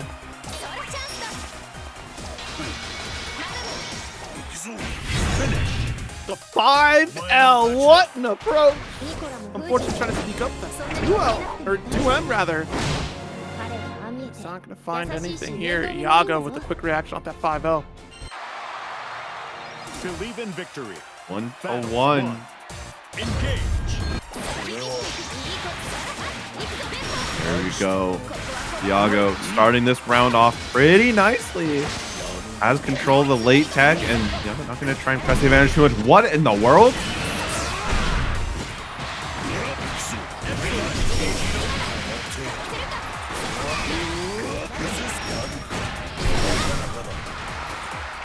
Be out.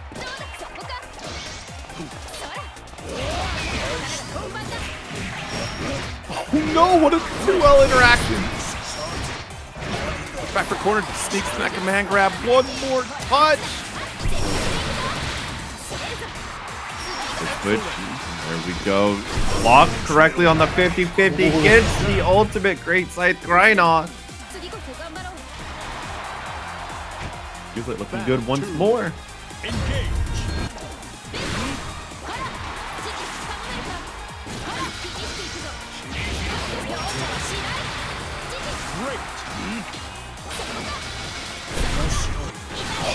What an approach here with that counter hit heavy. Off the wall, just on the cusp of 100 meters. The next interaction, we get our super.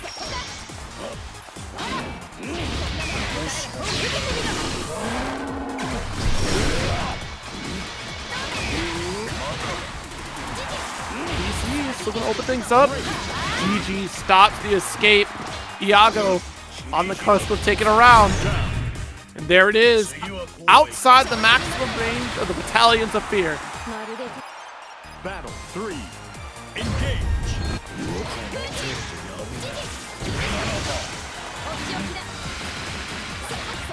Iago still charging on through. Not letting anything Fuselit do distract from the goal. The Battalions of Fear, the cursed PC. Oh my god, Iago's getting away with murder right now.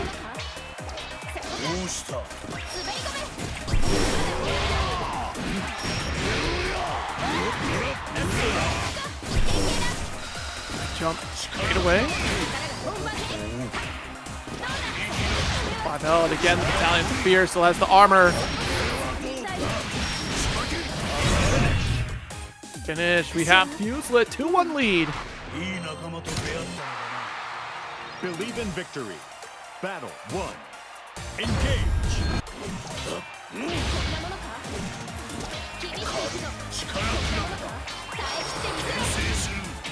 Pressure's starting to come out. Fuselit going to get the command grab, gonna get BC'd. The counter hit. Fuselit pressed it on wake up, not believing Iago has a true meaty. Very fortunate there. Again, that unblockable situation I was talking about earlier. If Iago stayed full speed for GG, certainly a threat, but not fast enough to get that.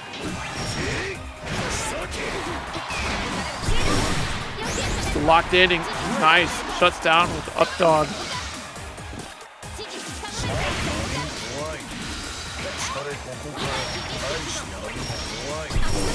All hits here and there for Iago, but there needs to be a lot more of these. Fuselit just finding that one big hit necessary. Battle 2. Engage.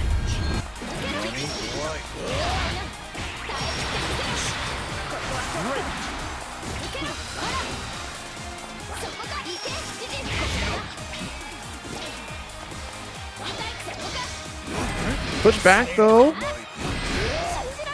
So even. Do we want to give up any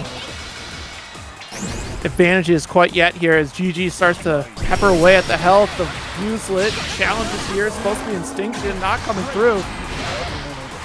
The trade.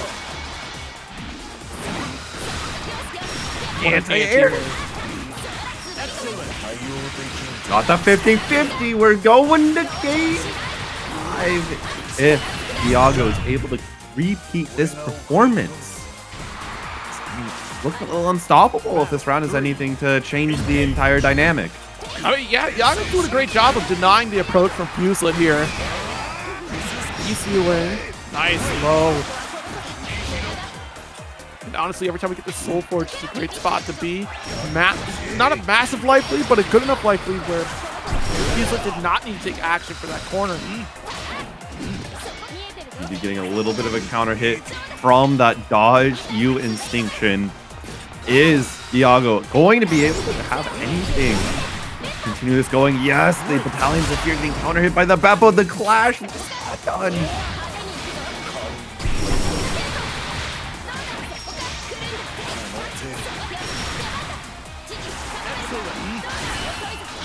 Oh no, try to go for BC there. Still got struck. Iago really working on tying things up here. Will succeed.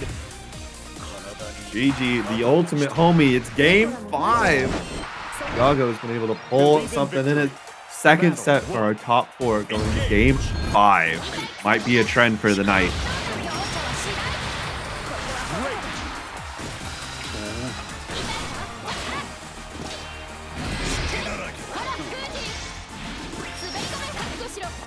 So backing off, trying to avoid the GG.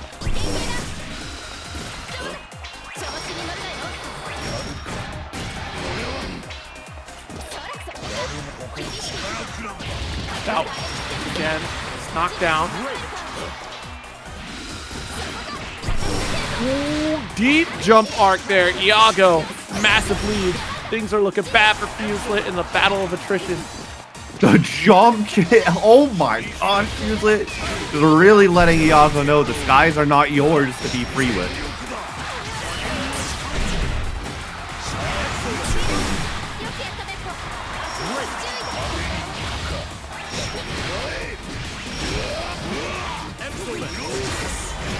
Nice.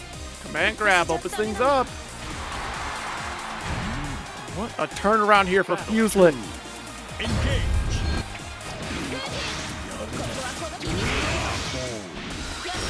You will give armor, but get hit. Command grab coming through. GG. And trying to lock down, waste some of this armor timing or use it, but it's not going to be enough. The 6 is out.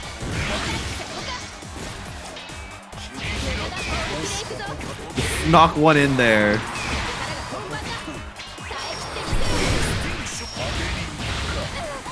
This is tragic. The whiff on the hula hoop directly leading to the defeat of Iago. Believe in victory. Battle 1. Gonna be a little bit more rough.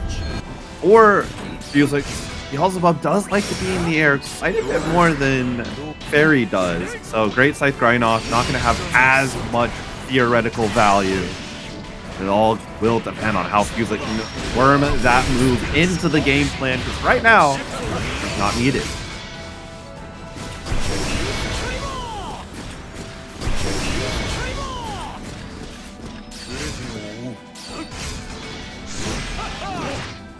What a heavy absorbs the hit, and Fuselit's armored up. Down though, and have a nice day immediately there to start pressure and get this corner pressure back online. The reaction to you extinction, holding true. Taking the damage outside the range of the ult command grab, and have a take that first round. 2. Engage.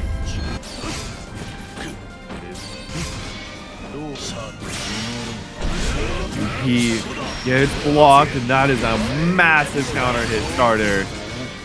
Just not able to continue it with some Oki, giving Have a Nice Day a little bit of breathing room. The U Instinction ends it though. Still our turn here. Trying to spin it again, but shoulder comes through the battalion of fear. Oh, okay. We just zoom on out, apparently. Yeah, wasn't quite low enough for the strike. The throw misses the opportunity to get the punish.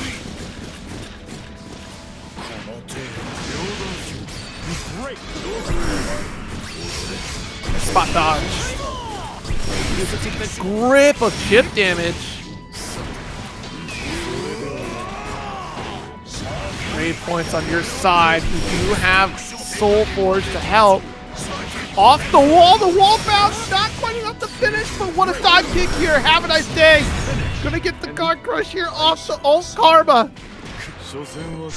Not ready to spot dodge with no brave points. Not even Vaseraga's increased health will save you. Okay. I guess it can anti-air.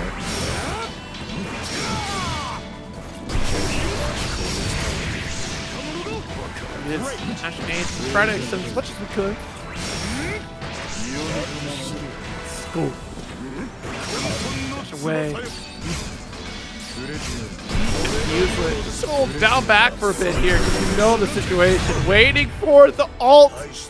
And unfortunately, Fuselit not ready to spot dodge that one either. 2. Engage.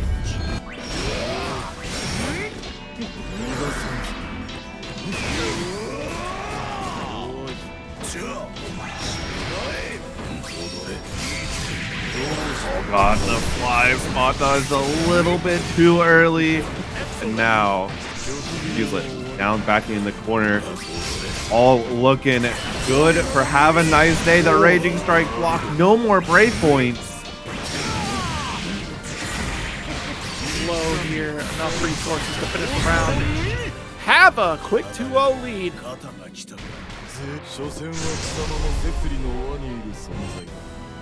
Believe in victory. Battle 1. Engage. RM starter, however, Have a Nice Day. Still able to have it. The handshake. Turn it off. We don't need to see the set anymore.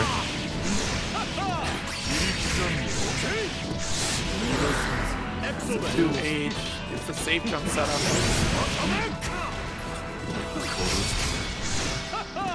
Whittling away in the health. Oh, what a reaction.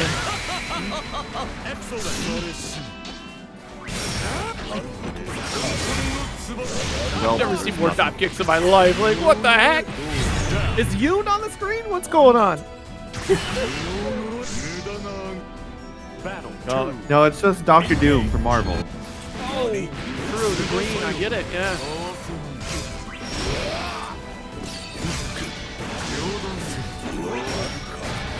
Finally finds a way in. He's lit. Some armor up. Good block here from Kappa. Just turning the screen blue. Fuselit's going to keep this advantage just a little bit longer. Gets the Great Sight Shrine off.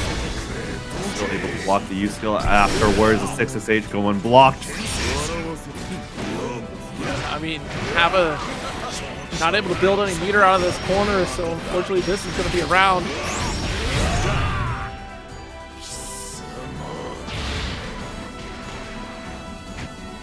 Battle 3. Engage. All right, we're trading EX Fireballs.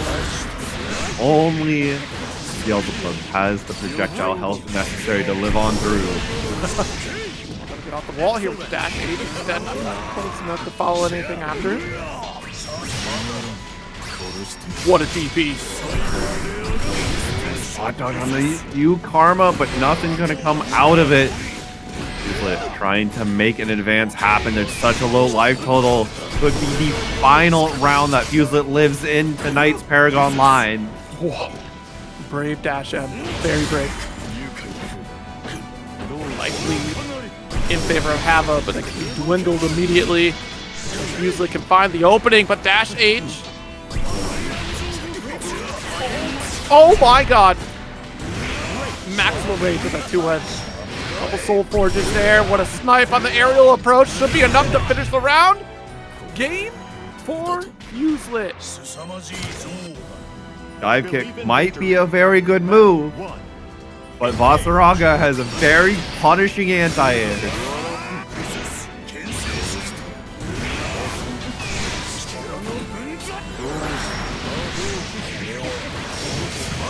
Full combo.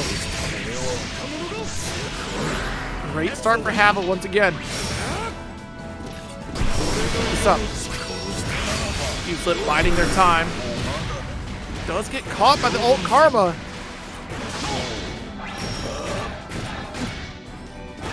Running! Oh my god. Running! The stomps are just menacing to another degree. I feel like Fuselit was determined to go for the light ender just to see the anti-air, but Hava finally refusing to jump. I never thought I'd see it.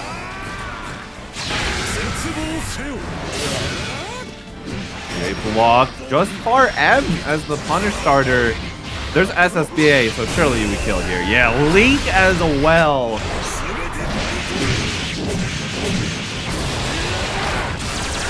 SSBA for boss. Never. And we get to see animation too. Truly a treat.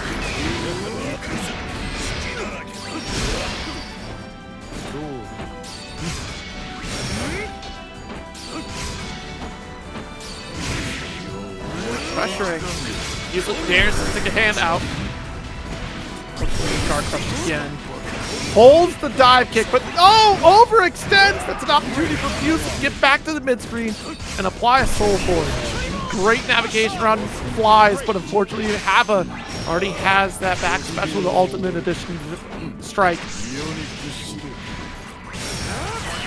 Dive kick went around in the raging strike. That was supposed to be a brave counter. We aren't confirming our lock stun, not getting punished for it either. Now we're getting punished. Battle 3. Engage.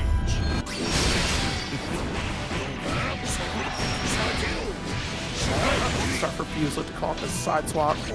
Very early one at that. Ooh, weird spot after that block.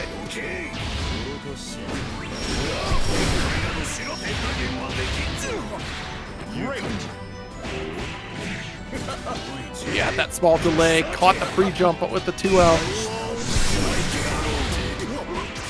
Relentless Fuselit gonna take another game to tie it up.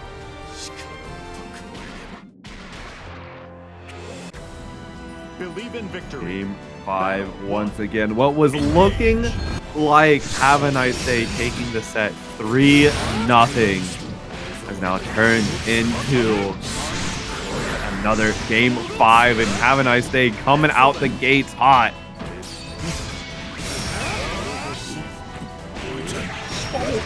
This time, calls out that whiff throw. Groundwork has been laid for Have a Nice Day. Taking the lead, but it's going to be off. Fuselit is unshakable. There, BC. Got enough armor to lift through that one here, not the ultimate edition. Whew. Battle 2. Point. Have a Nice Day. It's all up to you. Can you close it out? Just barely missed that out. Right, go before the super came out.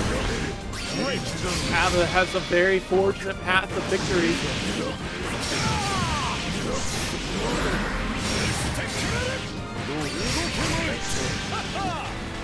Super yet, but last interaction potentially. Yeah, because that's so much ground to make up. And Have a Nice Day, a ton of life to play with. This Great Scythe grind off is just a little drop in the ocean. Second one not mattering too much either. Fuselit has no meter left. TP working on the chip, does get a teleport. Spot dodge and catch it with a dash H right after. No more waiting. Grand Finals. Insurgent on the winner's side. Have a Nice Day coming for the run back from losers. Who will win? Will it be Have a Nice Day taking 2 sets, or will Insurgent find that 1 set first?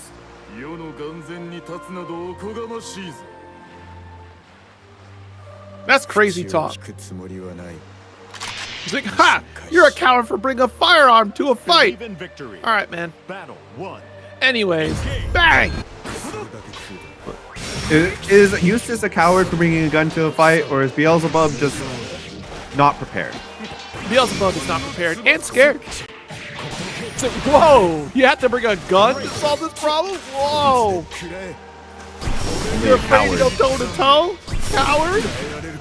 Only a coward or bad craftsman blames his tools. Dash and no punish though. Still fairly even. Nice spot dodge here from Hava. Might just be another battle of chip. I feel like we're going the distance because of it. Last set was anything to indicate by, like, that is probably true here.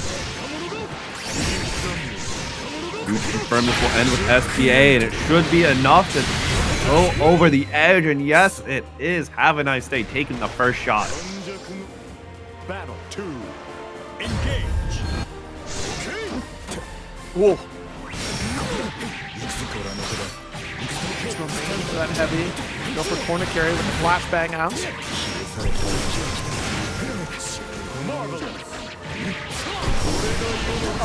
Yeah, the audacity of Hava.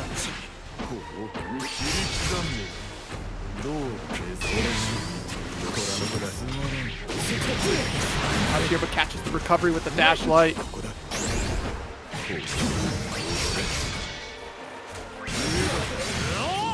Shit, still get dived on.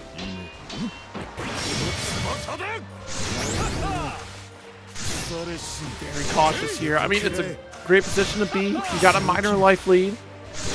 But down 2 brave points, that becomes a problem here.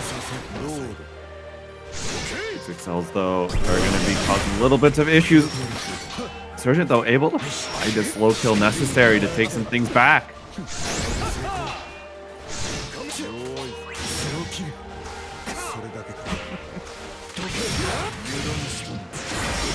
Upper corner, SSBA opportunity. This should be a game. No? Okay. Because he is the secondary confirmed. It's all good.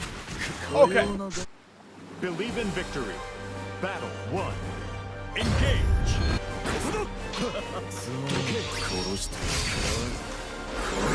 Gosh, though. Still gonna get caught by karma. The approach back against the wall is trying to stop the run with the 5-8. Yet still have against the opener.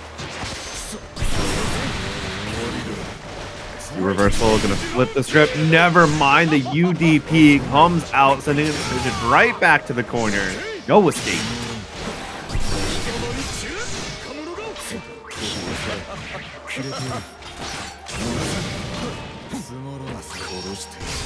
There's our spot dodge. Yeah, but the karma, very tricky to navigate that space once you block the black flies. Battle 2. Engage. Wow, slow kill, anti-airing, the dive kick for Insurgent, the rat race spot dodge, no punish available.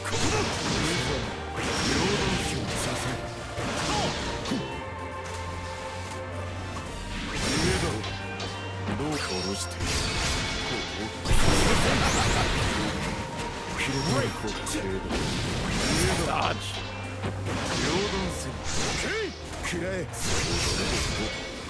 Pushing a lot of buttons on each other, little bits of chip and little hits here and there. Timer's going to be ticking down if neither player can find a large hit before then.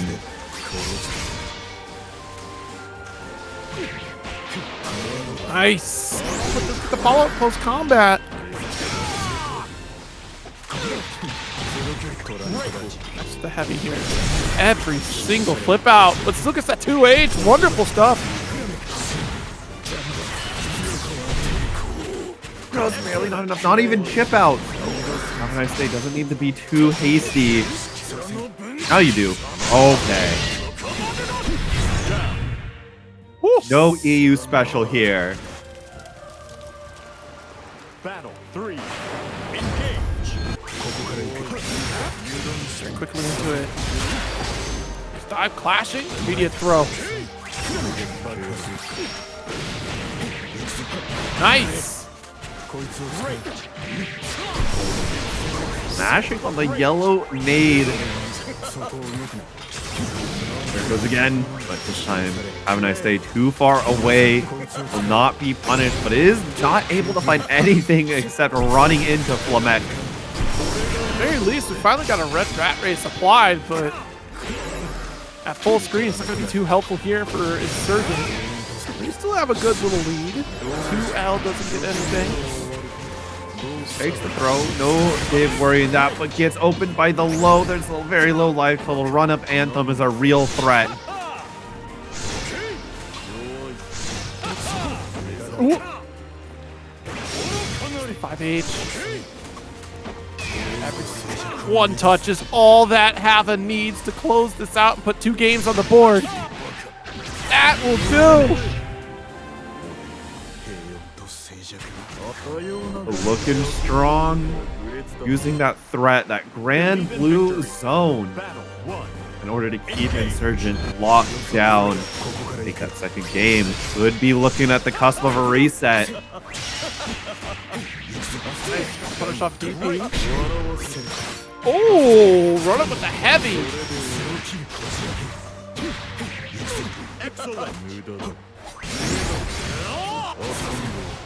dives.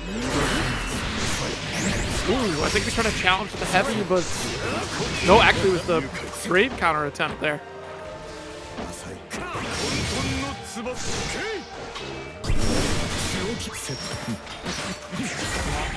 Messed with the timing of the spot dodge, so Heaven's gonna hold the bomb.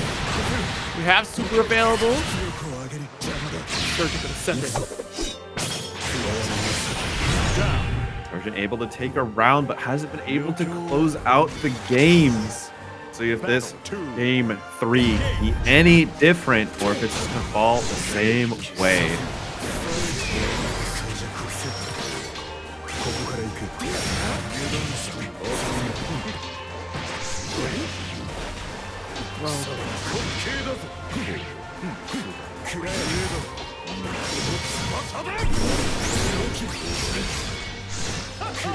Hold some of this pressure. Insurgent really looking for a way out of the corner. Have had an excellent position right, that Granblue zone you referenced to. There's the heavy, follow it with the medium. We'll get a super for this route. Anything to do, that is a mass amount of damage.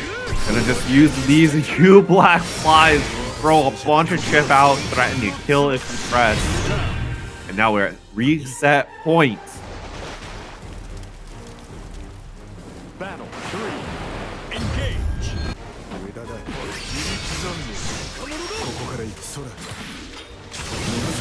Avoids the slow kill. It's this maximum range here that makes things a little tricky for Insurgent, as Havoc can easily navigate, or has more time to navigate around some of these projectiles from Houston.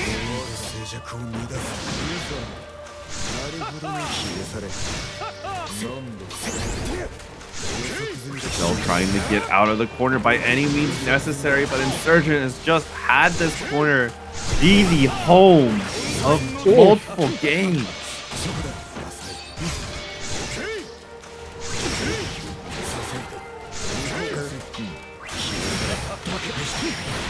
Low kill, trying to go back to the east side. Interesting. At least still going to get a projectile through. This is really good as a trade for Have a Nice Day. You have just back throw kills.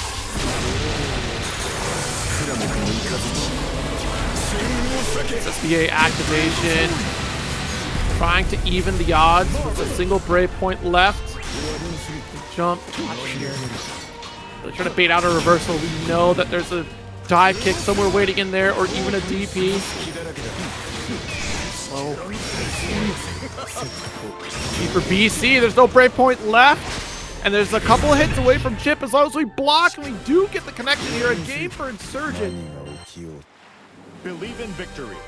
3-0 will be continued as a trend. Have a nice day. Struggling to claim these final games. I mean, this is the way the set went last time in Winners Finals. Have a nice day. Clutched the 2-0 lead, and then Insurgent came back around. Nice block on DP. Heavy, the quick reaction.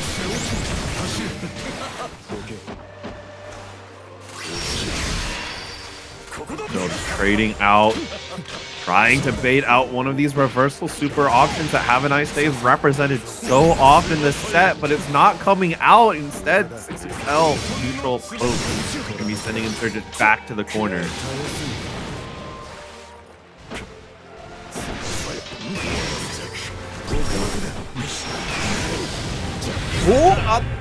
Wow, what a play. The DP get right through that BC attempt. That's going to catch you with that grenade and full follow-up for Insurgent. Smart play. Trade. Insurgent would take that slow kill trade if Have a Nice Day didn't come out of that with a secondary hit confirmed. Claim so much advantage.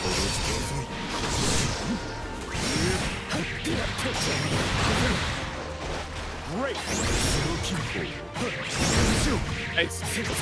Dash light, another one here.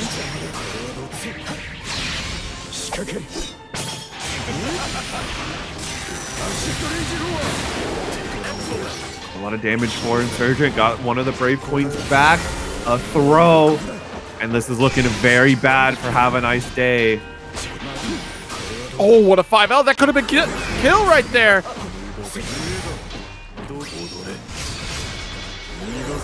So Karma just blocks it out, doesn't want to risk a counter hit with no brave points that would mean certain death.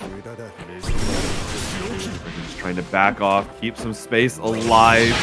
A whip on the throw. We're going to just send a little bit of a hit here with the SBA, the tech. And the run-up MVP, not enough to kill. Chip is now a factor. What a dive kick here for the chip.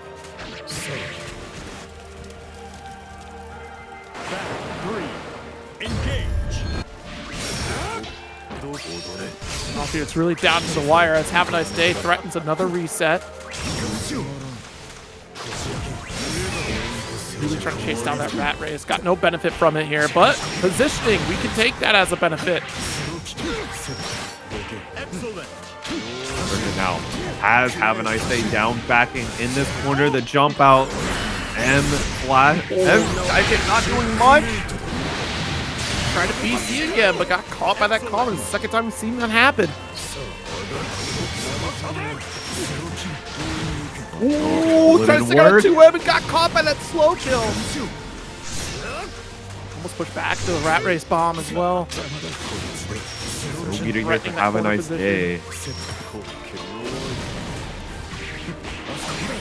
Dashlight, actually with all this meter, not gonna quite send it home yet. Not close enough for corner.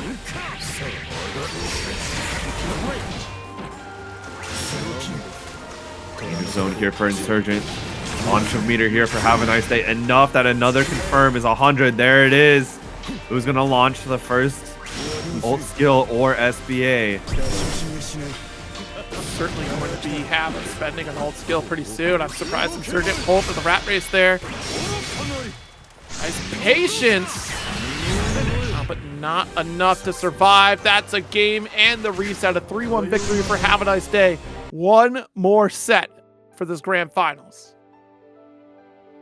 Insurgent, you need to take a breath. Had a very good comeback starting to get on its way, but Have a Nice Day held firm, was able to stop it from going to game 5 this time around, and now the last set of the night.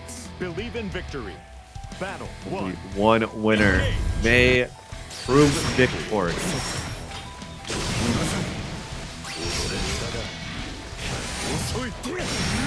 Slide right into the DM. Nice dive once again.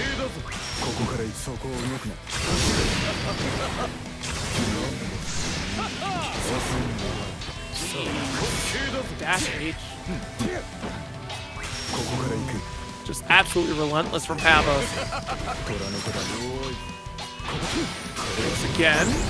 Flashbang. Just get the explosion. It finds the DP opportunity. Just look at ult projectiles. A couple bounces off the wall to slide for corner. Let's the ultimate rat race go through. Insurgent gonna have to fight in this midstream. 66H has given so much trouble.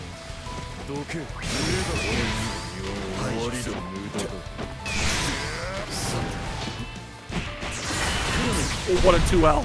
What a 2L to save you. Shot. That could be a punish, and it isn't. It's gonna be the rat race saving the life of Insurgent.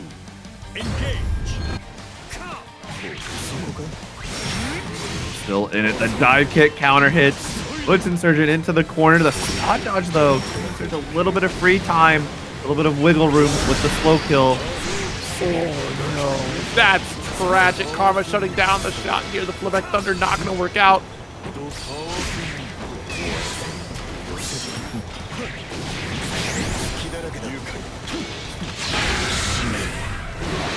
Quick, easy input off the super. Rip of damage.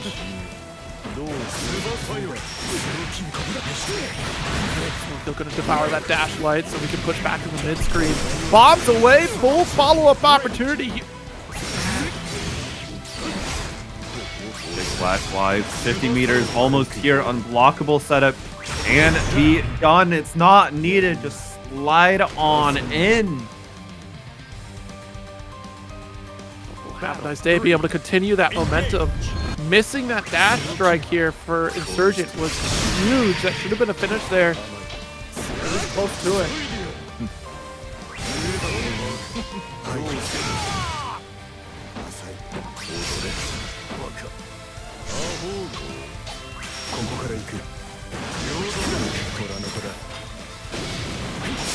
It's away. Nice. Close combat low.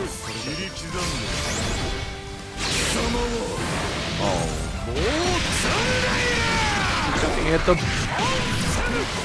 Beelzebub players.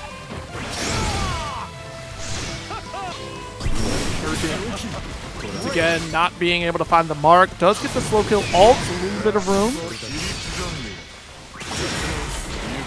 Dash actually collides. Fine trade. Hap is still maintaining this lead. That's the rat raise. Spot dodge on blue. Not able to explode it. Have a nice day. Gets to, live. Be very comfortable in the fact that you don't die in one interaction as long as it's not a rat race close stage starter. True. Slow kill is there.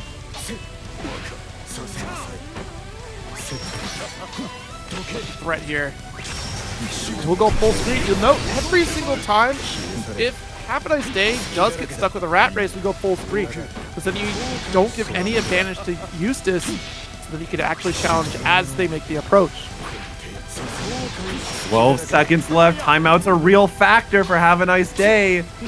We've got 2 BP left, and yeah, Surgeon just had to try and make something happen. Have a Nice Day, capitalizing off the over-aggressiveness needed.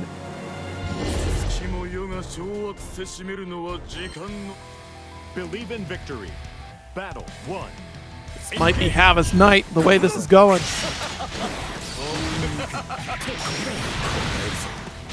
It's so Very tough to fight against somebody who throws caution to the wind the way that Hava does and finds a ton of success out of it. I think gets a lot of benefit from these dive kicks. That link into the U from back is nasty. We wake up with the UDP.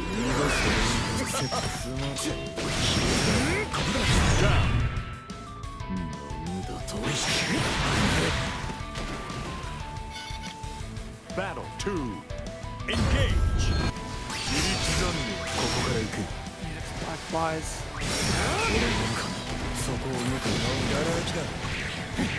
Backs away for the 2U and finds an opening. Significant strike with this heavy.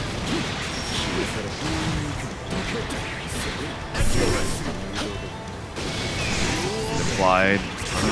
Block, and here we go. Oh, throw protection. His face.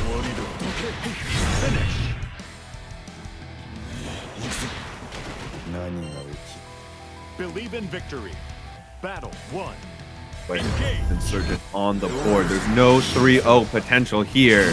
We're going a lot longer. These two have their way.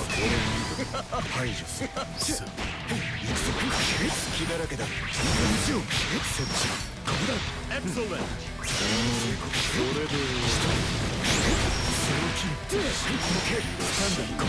Excellent. Running down this round. Have a nice day. Very low life total. SSBA help already, but a huge counter hit. This could spell doom for Insurgent. A comeback might be on the table.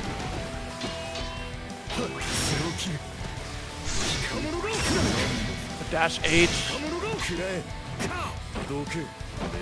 Hava can find that opening. But also simply run up Anthem to do it, or even as a reversal.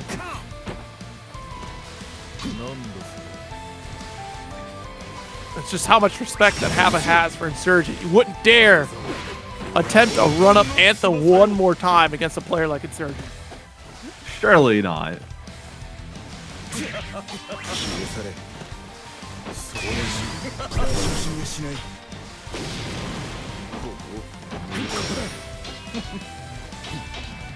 Taking down yet again.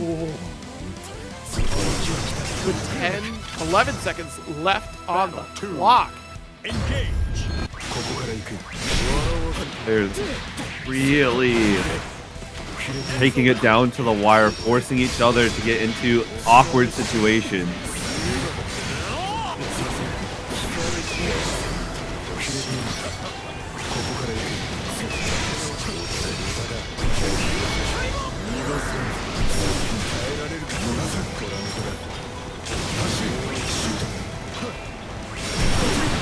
Oh, nice. An alt DP finally calling out these dive kicks. It's been so tricky to challenge them. We saw those at the end of the winner's final set where it proved so valuable for Insurgent. Maybe they just need to start coming in now to give Insurgent that final boost necessary to play more rounds, but it's not going to pan out. The SPA going to end this one, going to round 3.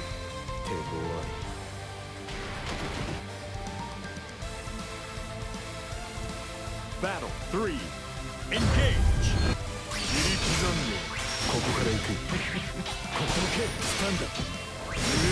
Then again.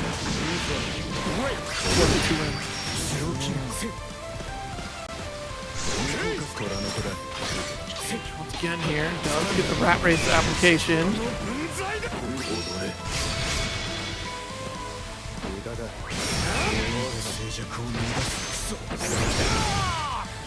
Our tech out here, and yeah, this has just been Insurgent's hope time and time again for this corner. Just playing at that maximum range with the dash heavy. Tech. Just trying to figure out how to deal with it, and it doesn't seem to have an answer. We're going to pull up right on in to have a nice day in the corner. The dive kick not going to be respected afterwards. They're in a terrible position from what looked like a pretty solid space to be in.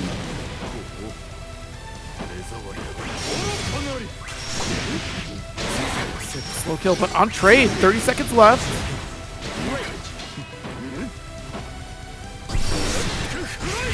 Oh no! Opened up to the audio cue of the ult. And that's a 2-1 lead, rather. Battle 1. Engage.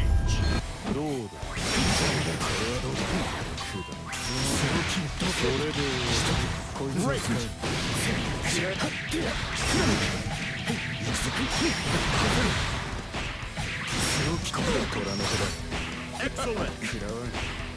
On the rat race, applied, got the hit, and that's Insurgent's round.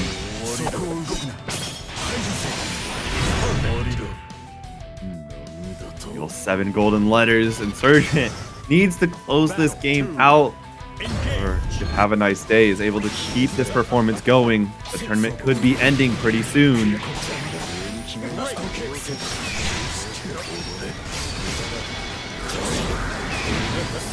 Karma finally gets the BC off of Karma too.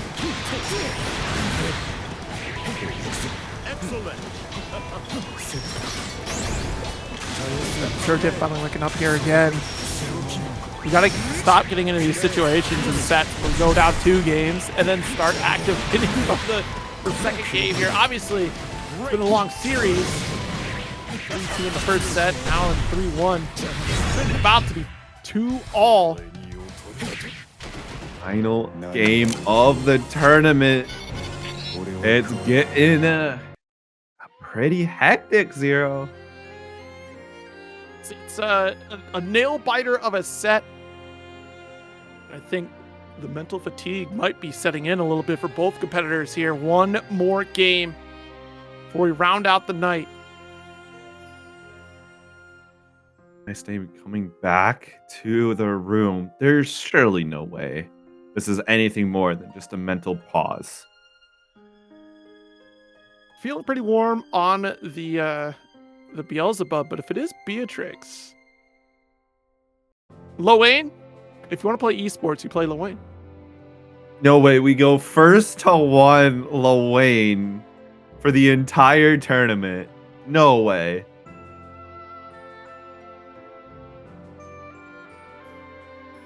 I refuse.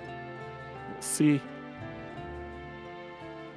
Okay. And locks in Beelzebub for the final match of the night. We've gone the distance. Beelzebub. Believe in victory. Battle 1. Engage.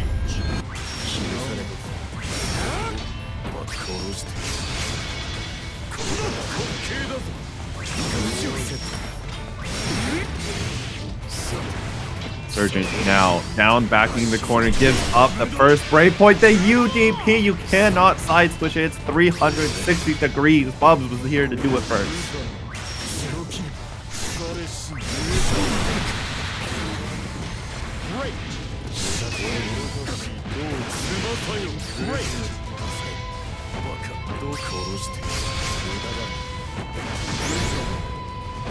Back into the corner, 50% life lead.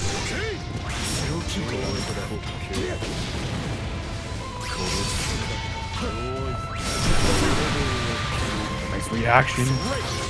Would this be echoes of the earlier sets where the last game these anti-airs started coming in clutch?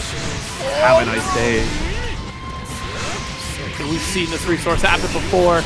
We've seen that Have a Nice Day is able to close out and darn your 50% life point. Battle 2. Engage. Okay, Mind Frames into DP. But Insurgent's not letting that be a massive roadblock. Have a nice day in the corner. Thrown. No Rat Race Oki. We're just getting DC'd away. Whoa, deep dive in. Beautiful reaction from Insurgent to get that ult DP out there. Finally gets to explode an EX Rat Race onto Have a Nice Day. Just for a little bit of distance.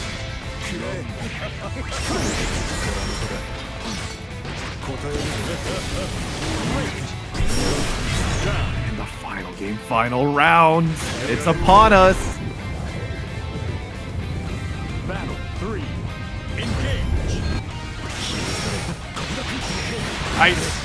Got the shot. A slow kill. Push back to the corner. Good roll, but that's going to be a challenge. Insurgent willing to cover it. Ult Rat Race, keep you blocking, keep whittling away at the health with Chip, and great patience on the wake up. Calls out the ult DP. We can't keep Have a Nice Day still.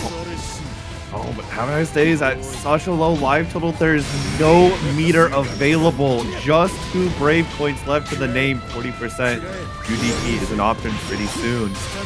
We'll have a live to see the use of it. Oh no. Oh no.